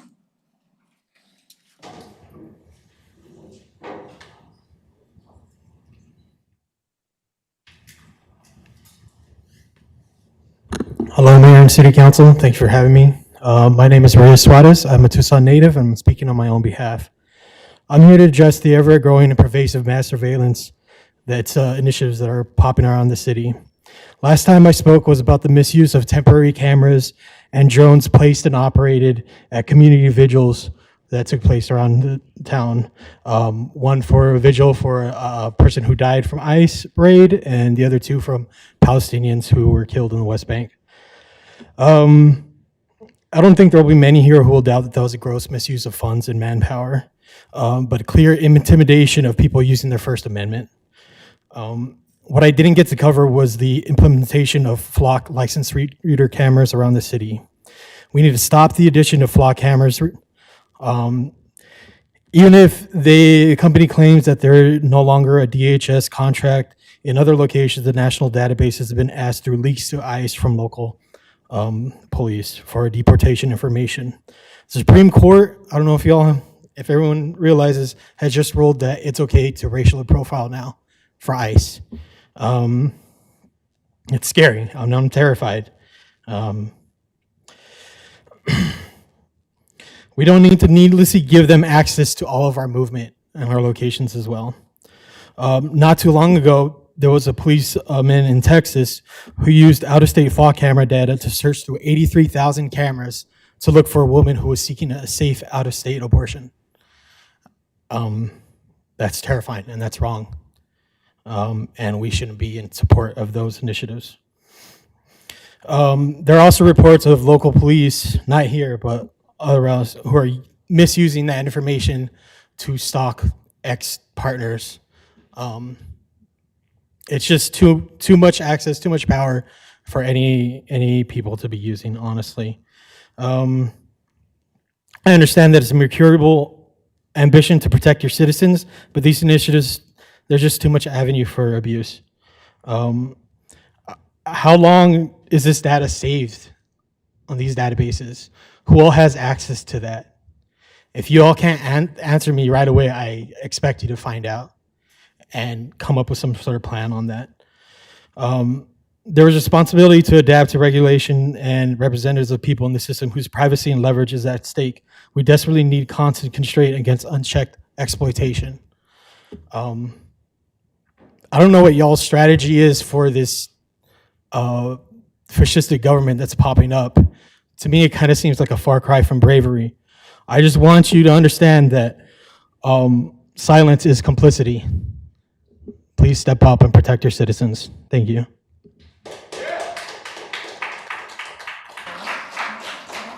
Councilwoman Lee. Thank you, Mayor. I just wanted to let you know and let the community know that next month we're going to be having a conversation on this exact topic, the use of technology and the data that is generated from the technology, how it is utilized, how it's stored, how it's protected, and it's disposed of. And we'll be talking a lot about the policies behind that and citizen oversight. So I want you to know that we hear you. Thank you, Councilwoman. Kate Hutton.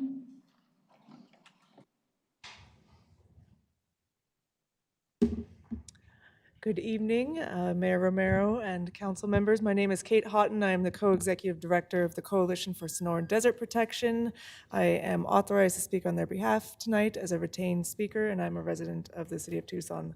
So I'm here tonight in support of the proposed resolution that is on Ironwood Forest National Monument in front of you this evening. The monument is a big part of the coalition's history. So back at our very early days in the year 2000, we worked very hard for its establishment and actually expanding on the boundary that was originally presented for Ironwood Forest National Monument. And so we still actually think of it as our first big win was getting the monument established. A few years later, we helped to found Friends of Ironwood Forest. They're here with us this evening as well, and they have been stewarding that landscape ever since, so around 2007. So that would be another one of our big wins. We're very pleased with their successes. So we feel like this resolution that is in front of you this evening is very much carrying forward that legacy that we've helped put in place, working very hard to make sure that that monument stays part of our future here in the city of Tucson well into the future. So it's important not just to us, though, as a coalition. It's also important to many others across Southern Arizona. As you know, many of us access the monument from here in the city of Tucson. Many visit to see wildlife that are in the monument, including our desert bighorn sheep and many other species that not only live in the monument, but also travel through the monument. So we have about 100,000 visitors a year. Actually, it's closer, 125,000 visitors a year in the monument around this time. So, but earlier this year, there was news of a threat from the administration against the monument and reducing its boundaries. It's not the first threat we've seen. It won't be the last threat. So back in 2017, there was a threat from that administration against the monument and its boundaries for resource extraction, so explicitly mining. They want to see more mining out at the monument and less protections. And that is exactly what we see today now in 2025 again, so part two. Again, this will continue into the future.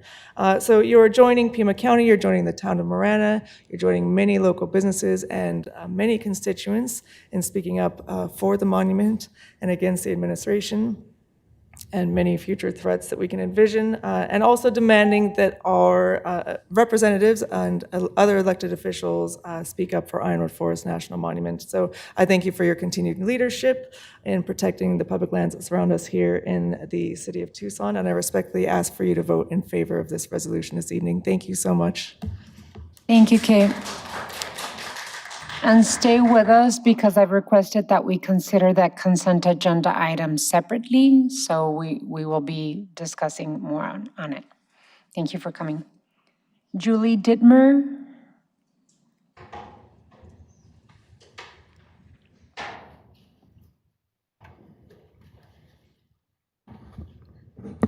Good evening, Madam Mayor and Council. Mike Rankin. I am currently recovering from a chronic illness, so I might need to study myself a little bit on the podium. I'm a born and raised Tucsonian, and I recently published an op-ed in the Tucson Sentinel about NDAs and Project Blue. For anyone who is unfamiliar, NDAs are private contracts that hide key terms such as appraisals and price until after deals are moving. That makes it hard for residents to tell whether a deal is fair. Even after annexation is ended, Beal has been working through TEP, a private utility. That route makes Arizona's gift clause harder for the public to identify potential gift clause violations, which is exactly why transparency matters.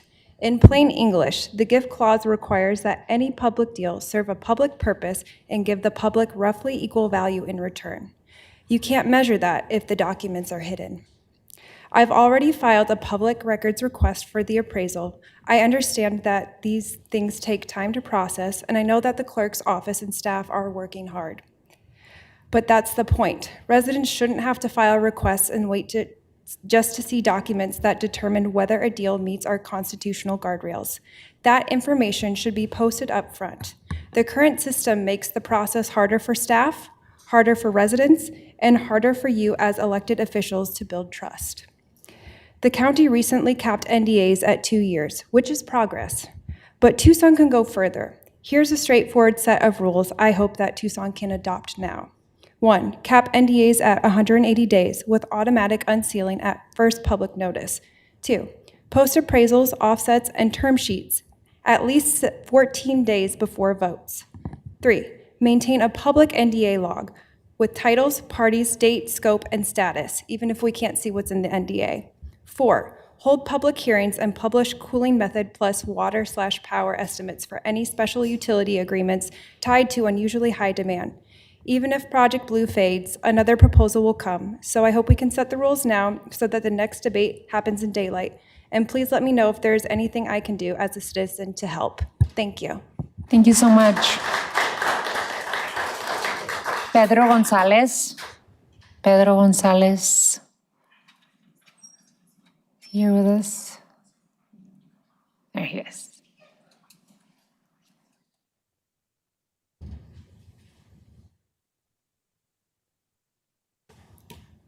Buenas tardes. Don't start my time yet. I wanna say something to him.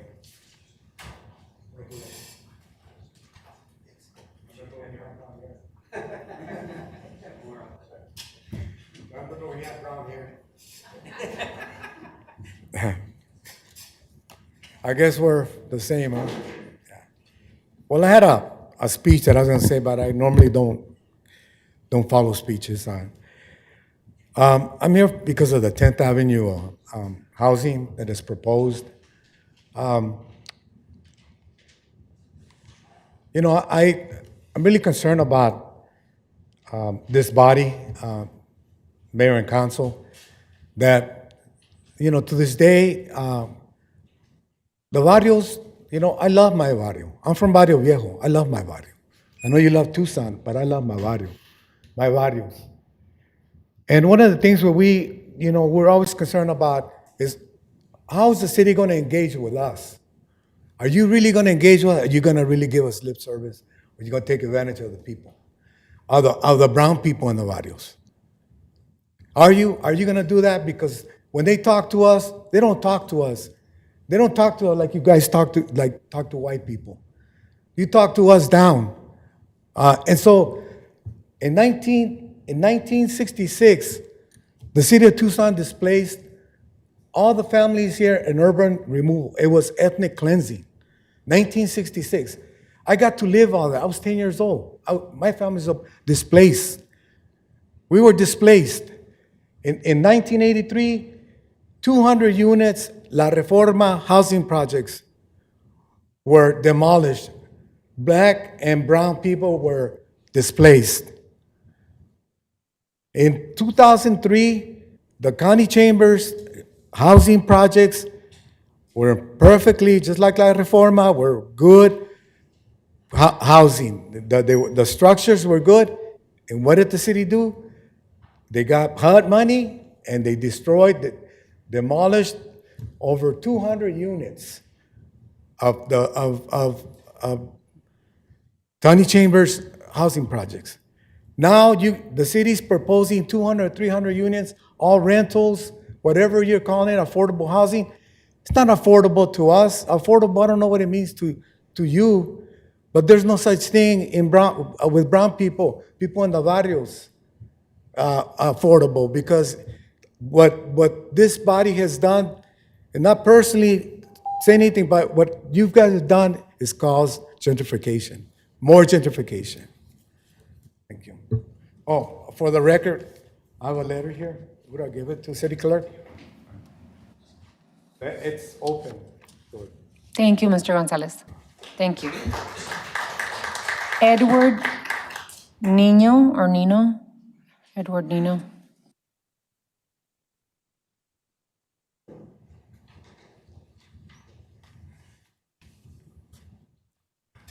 Good evening, Mayor and Council. I'm piggybacking on Pedro. I'm here to address the council and the mayor on the 10th Avenue housing project situation and how the residents of Barrio West Ochoa are not happy at all with the lack of communication between the city and the residents. We've had multiple meetings over the last 2 years with various city employees and have made multiple requests to have questions answered again and again, and have been told again and again, we will answer you later, even though when we were told the questions would be answered at the next meeting. This really shows a lack of respect for the residents in the barrios. We get information in dribs and drabs and are just paid lip service to keep us pacified, and now we have found out that the infrastructure of the 10th Avenue housing project is to begin this coming October. At the last meeting with the city, we asked again for the dozenth plus time to be part of the process and have a seat at the table at the 10th Avenue housing project, and we were told no again, residents were not needed there.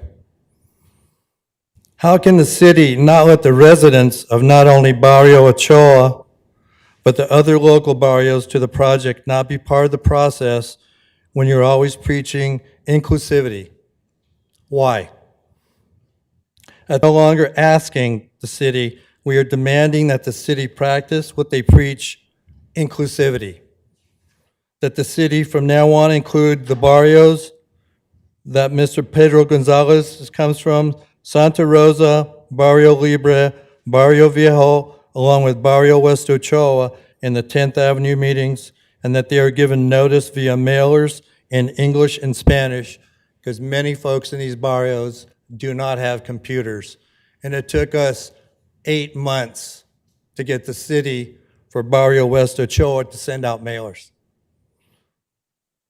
Also, that the mayor and the city councilwoman, Lane Santa Cruz, attend at least a few meetings of the housing project, as they have not been to one meeting since April of 2024.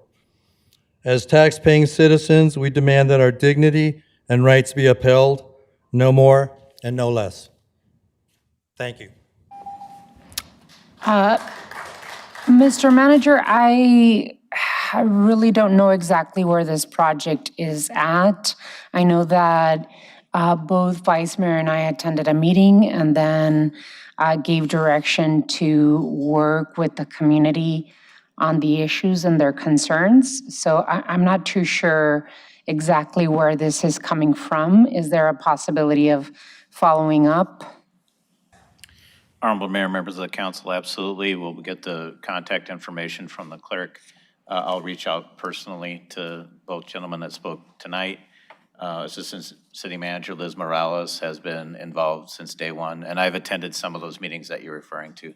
So we'll just make sure that we follow up and get things back on track.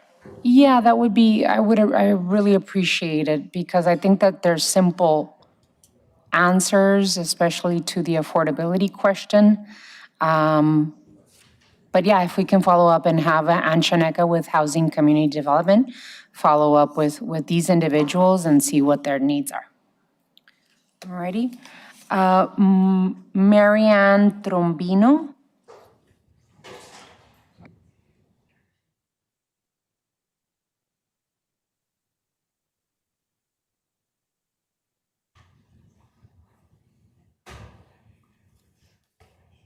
Good evening, Mayor and City Council. My name is Marianne Trombino.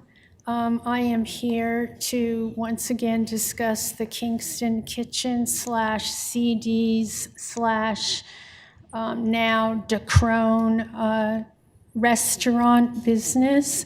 I live about 400 feet north of the business that's in the strip mall on Speedway. It's their address is 5305 East Speedway. Mine is 5313 North East Bellevue. They continue to run their restaurant business on Fridays and Saturday nights as a nightclub. And the noise, the thumping noise continues into our neighborhood, and there's other residents in our neighborhood that also are affected by this. We visited this when Steve Kasachik was here, and they came to an agreement that the owner agreed that the closing time would be 10 p.m. on Monday and through Saturday, 8 p.m. on Sunday. There will be no events in which music is played, with the exception of karaoke on some occasional Friday and Saturday evenings. And on those days, they would remain closed at 10 p.m. And there would be no dancing or DJ music. And actually, Mr. Rankin was part of that agreement. The Crown is under Kingston Kitchen is under new management now. It's called The Crown. It's still owned by the same person. They do not have any business hours posted on their business nor on their website. So it's always who knows when the music is going to be playing. And there is dancing there. So I am asking Ward 6 and also the City Council, or the people who deal with the liquor license, they're up for a new liquor license, and I'm objecting to that until something can be resolved. Thank you. Thank you so much, Ms. Trombino. I'm going to request that the city manager have a follow-up on this. Thank you so much. Jessica Allen.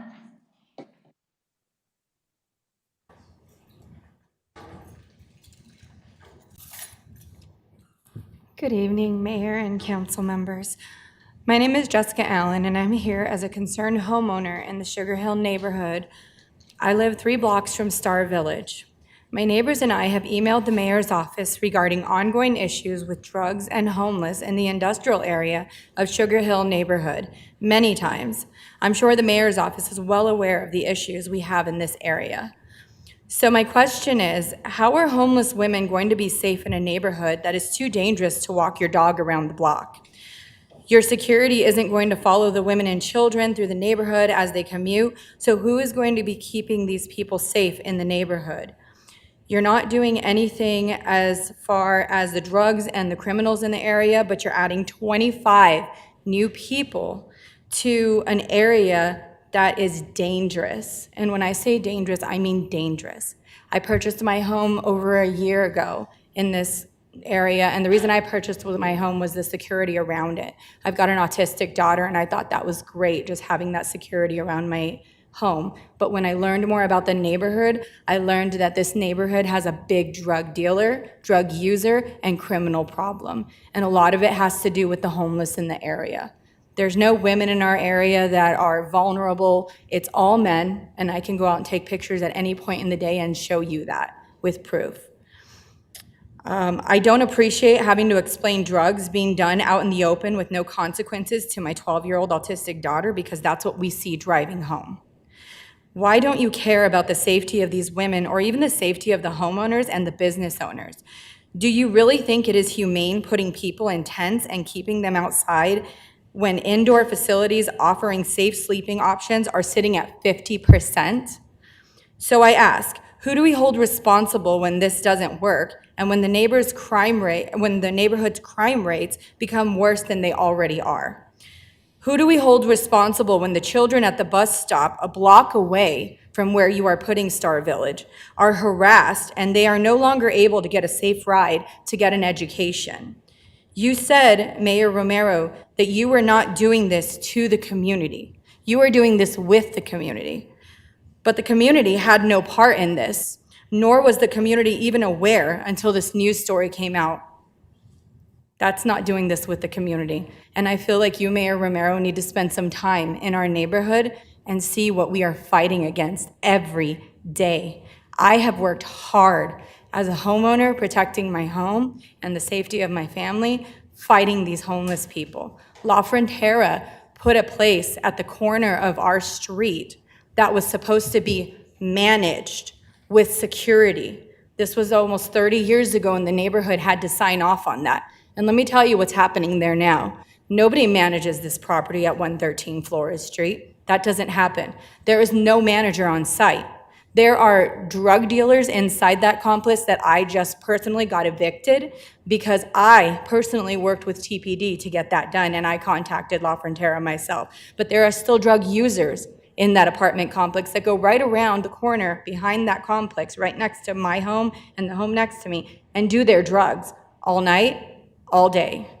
This is not a safe neighborhood for this, and I ask you to please reconsider your decision, because I think that if you're going to try to help people, you should put them in an area that's going to be safe for them, not an area that's going to cause them more harm.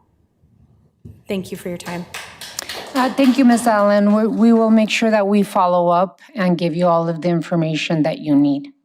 Thank you.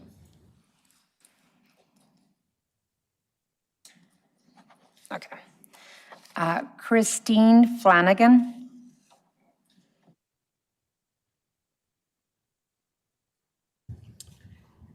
Mayor Romero and Council. My name is Christine Flanagan. I'm a citizen of Tucson. I'm also the president of the Friends of Ironwood Forest. And I just want to say thank you for considering this resolution in support of Ironwood Forest National Monument. We are in the 25th anniversary year, and for 25 years, save for a couple of years back in 2017, we were secure in the boundaries of our monument. That may no longer be the case. We are waiting to see if there will be a proposal to reduce the size of the monument in order to permit further extraction, especially from, I think it's going to come from a copper mine that's near us. I want to remind you that Ironwood Forest National Monument is in a primitive area that is surrounded by the growing cities of Casa Grande, Eloy, Marana, and Tucson. It's a place where people go for solitude. It's a place where wildlife migrates through from the many isolated mountain ranges, and it serves as a pressure valve against the changes that are brought with climate change and drought.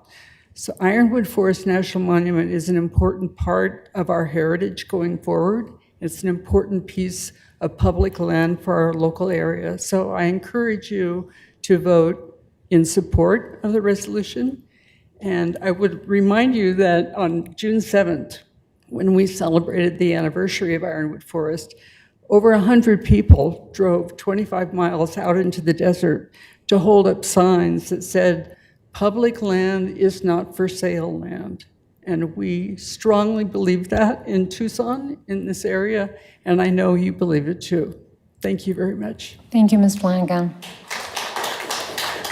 This is going to be our last speaker, David Godleski.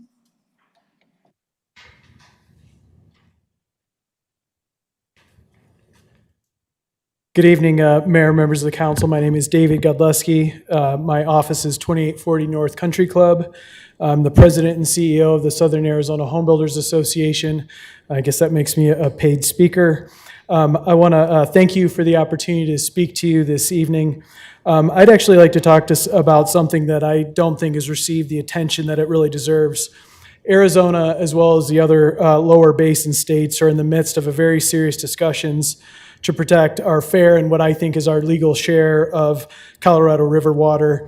If you want more information, I would encourage you to check out ADWR Director Tom Bushatsky's op-ed in the Denver Post recently.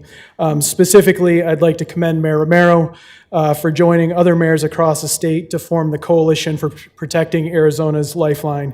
This is a nonpartisan alliance advocating for Arizona's allocation of the Colorado River water in the CAP.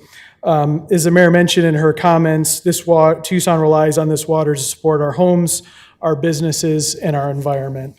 And so while Tucson has done an exceptional job of creating a culture of conservation and led many innovative efforts to protect our water resources, while also facilitating sustainable growth and setting the stage for economic opportunity, we must do more and continue to work at these high levels to advocate for the CAP. And, you know, personally, I may have been known from time to time to being critical of certain water policies or development-related processes, but it's really your collective efforts that in managing our water resources that will allow us to thrive in a drier future. And this is a success story that I think deserves to be told.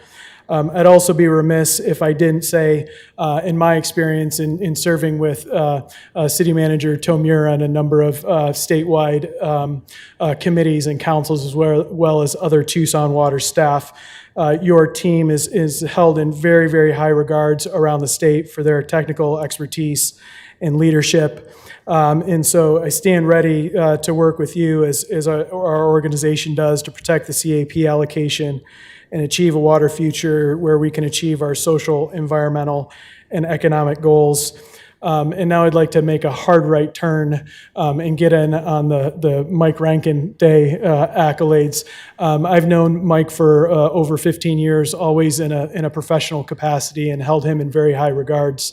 But I got an opportunity to see kind of firsthand the quality of a human being he is when I bumped into him at the Festival of Books a few years ago, doing setup and tear down for his kid's band. And so I'm glad he's been able to turn his side hustle into what I assume is a very lucrative post-retirement career. Thank you.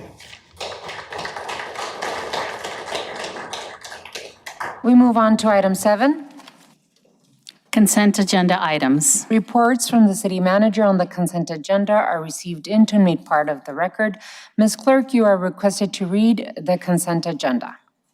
Item A is financial participation agreement with the Sonoran Institute for expansion of its Living River Tucson report.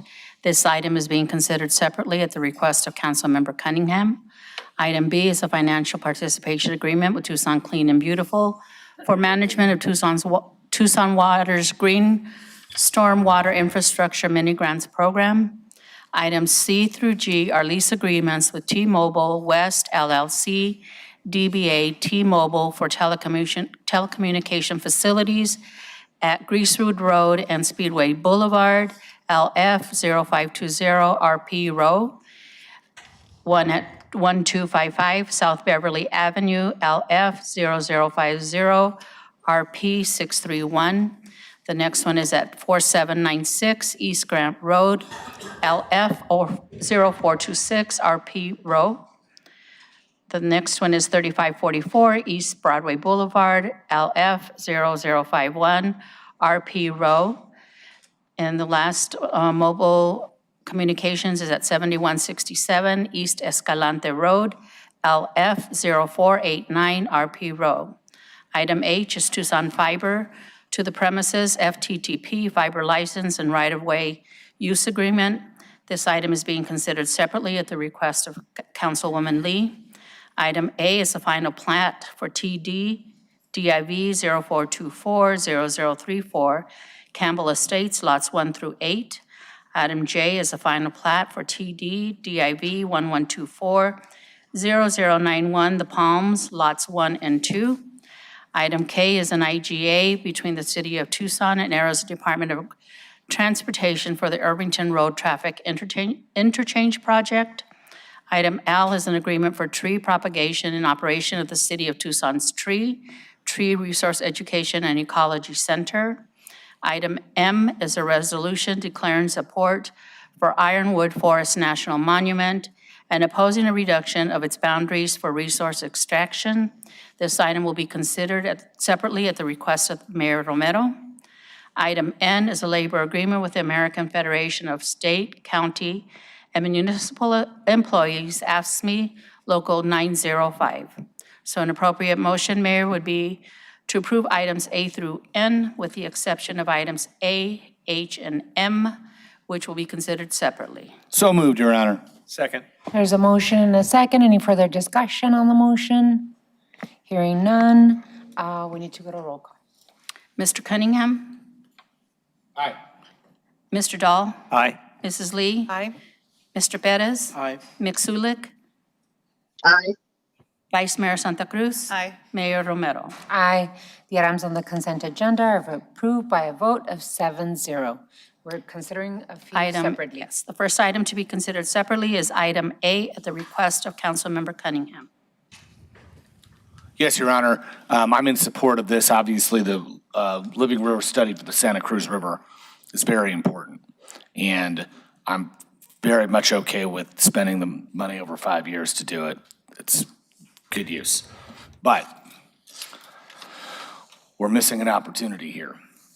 In Tucson, we have some other watersheds. Agua Caliente Wash, Pantano Wash, also known as the Cienega Creek, the Tanque Verde Creek, and the Relito River. Those are all possible opportunities to also have a Living River study done. Now, I don't know if I don't want to do that now, but I want to put that in staff's ear that we've got to think about these living rivers in other areas of town, just not the Santa Cruz. I think that's an opportunity for us. And as water becomes more and more precious, we talked about stormwater today, we talked about the Lake Mead levels today. I think that has to be on our radar. So with that, I move the item. Second. There's a motion and a second. Any further discussion on this? Hearing none, we need roll call. Mr. Cunningham? Aye. Mr. Dahl? Aye. Mr. Perez? Mixulic? Aye. Mrs. Lee? Aye. Vice Mayor Santa Cruz? Aye. Mayor Romero? Aye. The items on the consent agenda are approved by a vote of 7-0. The next item to be considered separately is item H at the request of Councilwoman Lee. Thank you, Mayor. Thank you for giving us a chance to talk about this item. As the Vice Mayor said earlier in this meeting, we have to celebrate our wins when we can get them, and I think this is a significant program that we're moving forward tonight. So I wanted to take a moment and talk about this. As far as my time on the council back in 2021, I remember something called Project Coconut, because we have to have a fun name for everything. It was a fiber provider, not dietary fiber, but fiber optic internet provider, slight distinction there, who was knocking on Tucson's door and wanted to enter the market and bring fiber connectivity to the city. And at the time, we didn't really have a mechanism up until tonight to allow fiber providers to come in. Everything was contingent on cable, like Cox and Comcast, to bring more fiber online. So our team has been busy at work trying to figure out how we can introduce more internet service providers into the market, which will therefore drive down costs for all of us, which I am personally excited about because we pay a lot for internet. I live in a corner of the city where we only have 1 or 2 options and they are very expensive. So I am very eager for this to come online. By having fiber optic cable accessible across the city, we can do a lot of really great things in terms of smart city technology, intelligent traffic management, gunshot detection, smoke detection, environmental monitoring, and all kinds of things that this infrastructure enables. It also is putting a dig once approach in place. I know once we get our roads done and then we see them getting cut, you know what I'm talking about. They're digging up the roads and it's maddening. And so there's going to be a lot of alignment in that. And I actually want to give Sam, I see you're here. I want to give you a moment to speak about it because I was just going to acknowledge your team, Sam, at DTM, and how much work you all have been doing in parallel with IT. And Sam, if you want to talk about this at all in your own words and give any shout outs, please do so. Thank you so much, Councilwoman Lee, Madam Mayor, members of the council. Thank you for the opportunity to talk about this. You're right. And Jen and I were just kind of chatting because I worked on Project Coconut when I was in the city manager's office. And this is an exciting moment for the city of Tucson to be able to provide an opportunity to have fiber communications across the city. It does provide amazing opportunities, not only for our community to have access to fast and affordable internet, but for all the other reasons that you talked about. I'll take the balance of my time at the microphone to acknowledge my colleagues who worked on this, including our Deputy Director, Jen Toothaker, who is sitting with me in the audience. She has spent a tremendous amount of time working on this, also from her time in the manager's office, as well as the Department of Transportation and Mobility. Director Mazzarella with IT has been a wonderful partner, seeing his vision through with this. He has a great team supporting him, such as Jason. And we also have a wonderful partner in our contractor who's helping us get this program up and running. So we're very excited and eager to have this template approved tonight, because the next steps is we open it up to the public, allow those fiber companies to apply, begin negotiations, and then we'll bring those individual agreements back to Mayor and Council for approval. Thank you very much. So super exciting. Thank you for all of your work. And with that, Mayor, I would like to move the item forward. Second. There's a motion and a second. Any further discussion? Thank you, Sam and Jen, so much for your work, and also Director Mazzarella for his work on this. Everyone, it's taken some time, and appreciate the work. Thank you. Roll call. Mrs. Lee? Aye. Mr. Dahl? Aye. Vice Mayor Santa Cruz? Aye. McSulik? Aye. Mr. Perez? Aye. Mr. Cunningham? Mayor Romero? Aye. The item on the consent agenda is approved by a vote of 7-0. The next item is item M at your request, Mayor. Yes, I wanted to consider this item separately to officially share our support for the opposition of reducing the boundaries of the Ironwood Forest National Monument, particularly for the reason of resource extraction. Colleagues, before us, we have today a resolution. It's a statement of the values of the city of Tucson, and of my colleagues and I on the council and our community. We're being asked to call on Arizona's congressional delegation to retain the full designation and protections of the Ironwood Forest National Monument, one of Southern Arizona's most iconic landscapes. The Trump administration has tried before to shrink and privatize national monuments across our country, specifically for resource extraction. We cannot let the Ironwood Forest be next. The Ironwood Forest National Monument is quintessential Sonoran Desert, a biodiverse treasure just a short drive from Tucson. It spans 190,000 acres, 7 mountain ranges, and multiple wildlife corridors. It's a natural wild state that supports not only our ecology, but our identity as a desert city. The Silver Bell Mountains hold the highest known density of ironwood trees in the Sonoran Desert. These trees can live for up to 800 years and give shelter to saguaros and countless other species.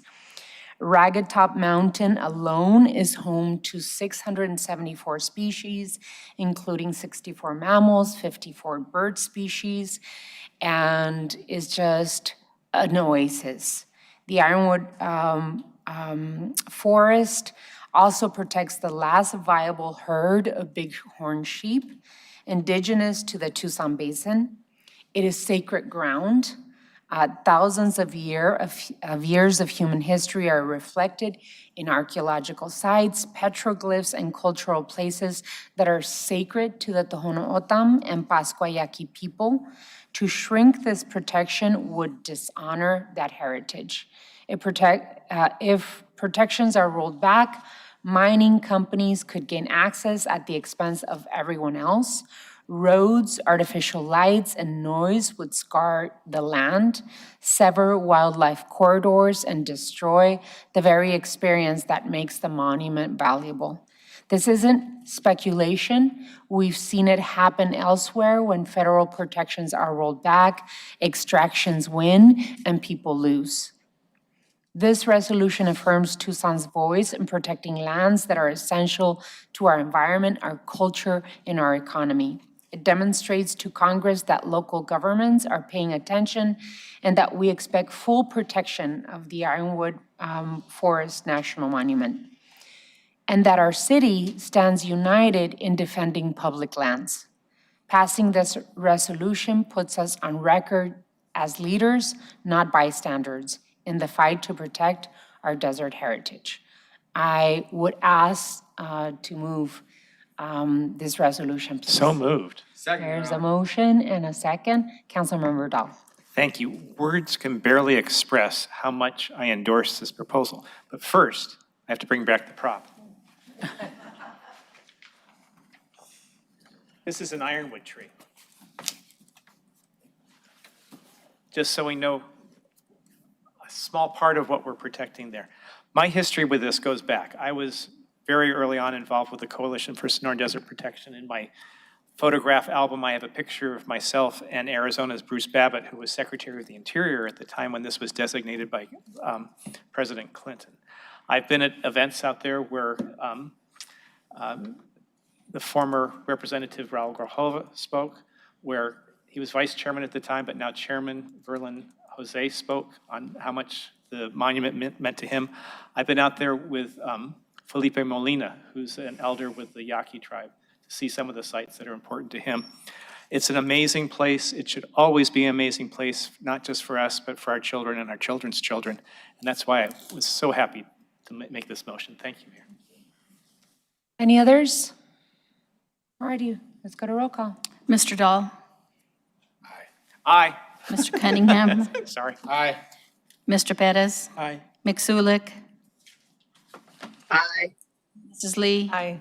Vice Mayor Santa Cruz? Aye. Mayor Romero? Aye. The item on the consent agenda is approved by a vote of 7-0. Thank you so much for bringing it to us. Thank you. Item 8. Rezoning ordinance adoption C9-21-14, the place at Mason Ranch, Phase 2, Tanque Verde Road, SR to R3. City Manager's communication number 274 dated September 9th is received into and made part of the record. This is a request for an ordinance to rezone approximately 3.6 acres from SR to R3 zoning. The rezoning site is located at north of Tanque Verde Road and west of Bear Canyon Road. The preliminary development plan proposes 56 new apartment units in 2-story buildings as Phase 2 of the place at Mason Ranch, a multifamily apartment community. The total project site area, including both phases, has a total of 312 apartment units proposed. The city manager and zoning examiner recommend approval of the rezoning request. Is the applicant or representative of the applicant present?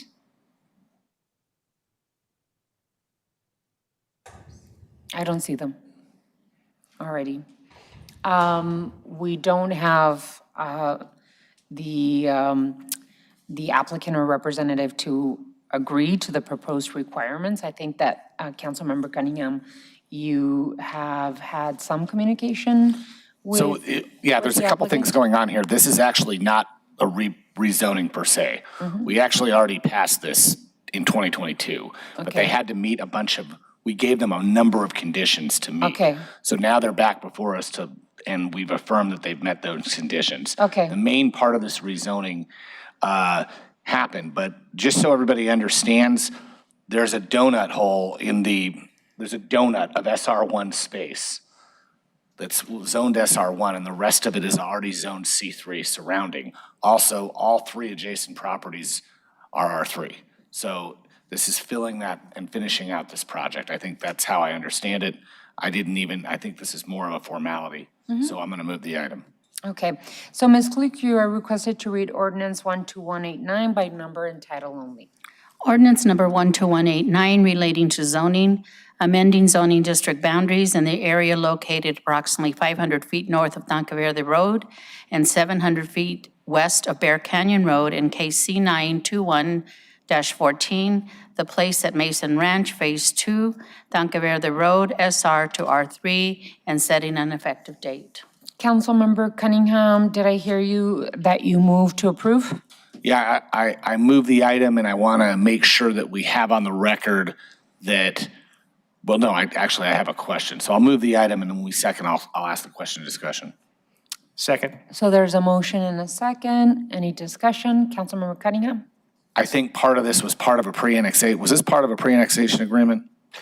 Councilmember Cunningham, Honorable Mayor, members of the council, this, as Councilmember Cunningham referenced earlier, the mayor and council did act on this in 2022. They went through the authorization process for the rezoning, and so the conditions were established at that time, and the applicant did agree to the conditions. Now they're back for the ordinance adoption, having shown compliance with the conditions. Okay. So I don't know that there was an annexation in connection with it. I don't think so. There wouldn't have been because it was an authorization. So, but you are correct that the conditions already have been agreed upon and satisfied. Okay. All righty. I have no other discussion. Roll call. Mr. Cunningham? Aye. Mr. Dahl? Aye. Mrs. Lee? Aye. Mr. Perez? Aye. Mixulic? Vice Mayor Santa Cruz? Aye. Mayor Romero? Aye. Ordinance 12189 passes by a vote of 7-0. Item 9. Rezoning, ordinance adoption, C9-19-10, Corbett, 29th Street, R1 to R2. City Manager's Communication Number 282 dated September 9th is received into and made part of the record. This is a request for an ordinance to rezone approximately 6.88 acres from R1 to R2 zoning. The rezoning site is located on the northeast corner of 29th Street and Sawara Avenue. The applicant is developing a single-family residential subdivision of 71 lots with 12 guest parking spaces at a density of 10.34 RAC. The rezoning was authorized by Mayor and Council on November 6, 2019. The city manager and zoning examiner recommend approval of the rezoning request. I don't know if the applicant or representative of the applicant, if they are present. I don't see them here. Alrighty, Ms. Clerk, you are requested to read ordinance 12190 by number and title only. Ordinance number 12190 relating to zoning, amending zoning district boundaries in the area located at the northeast corner of 29th Street and Sahara Avenue in case C9-19-10, Corbett, 29th Street, R1 to R2, and setting an effective date.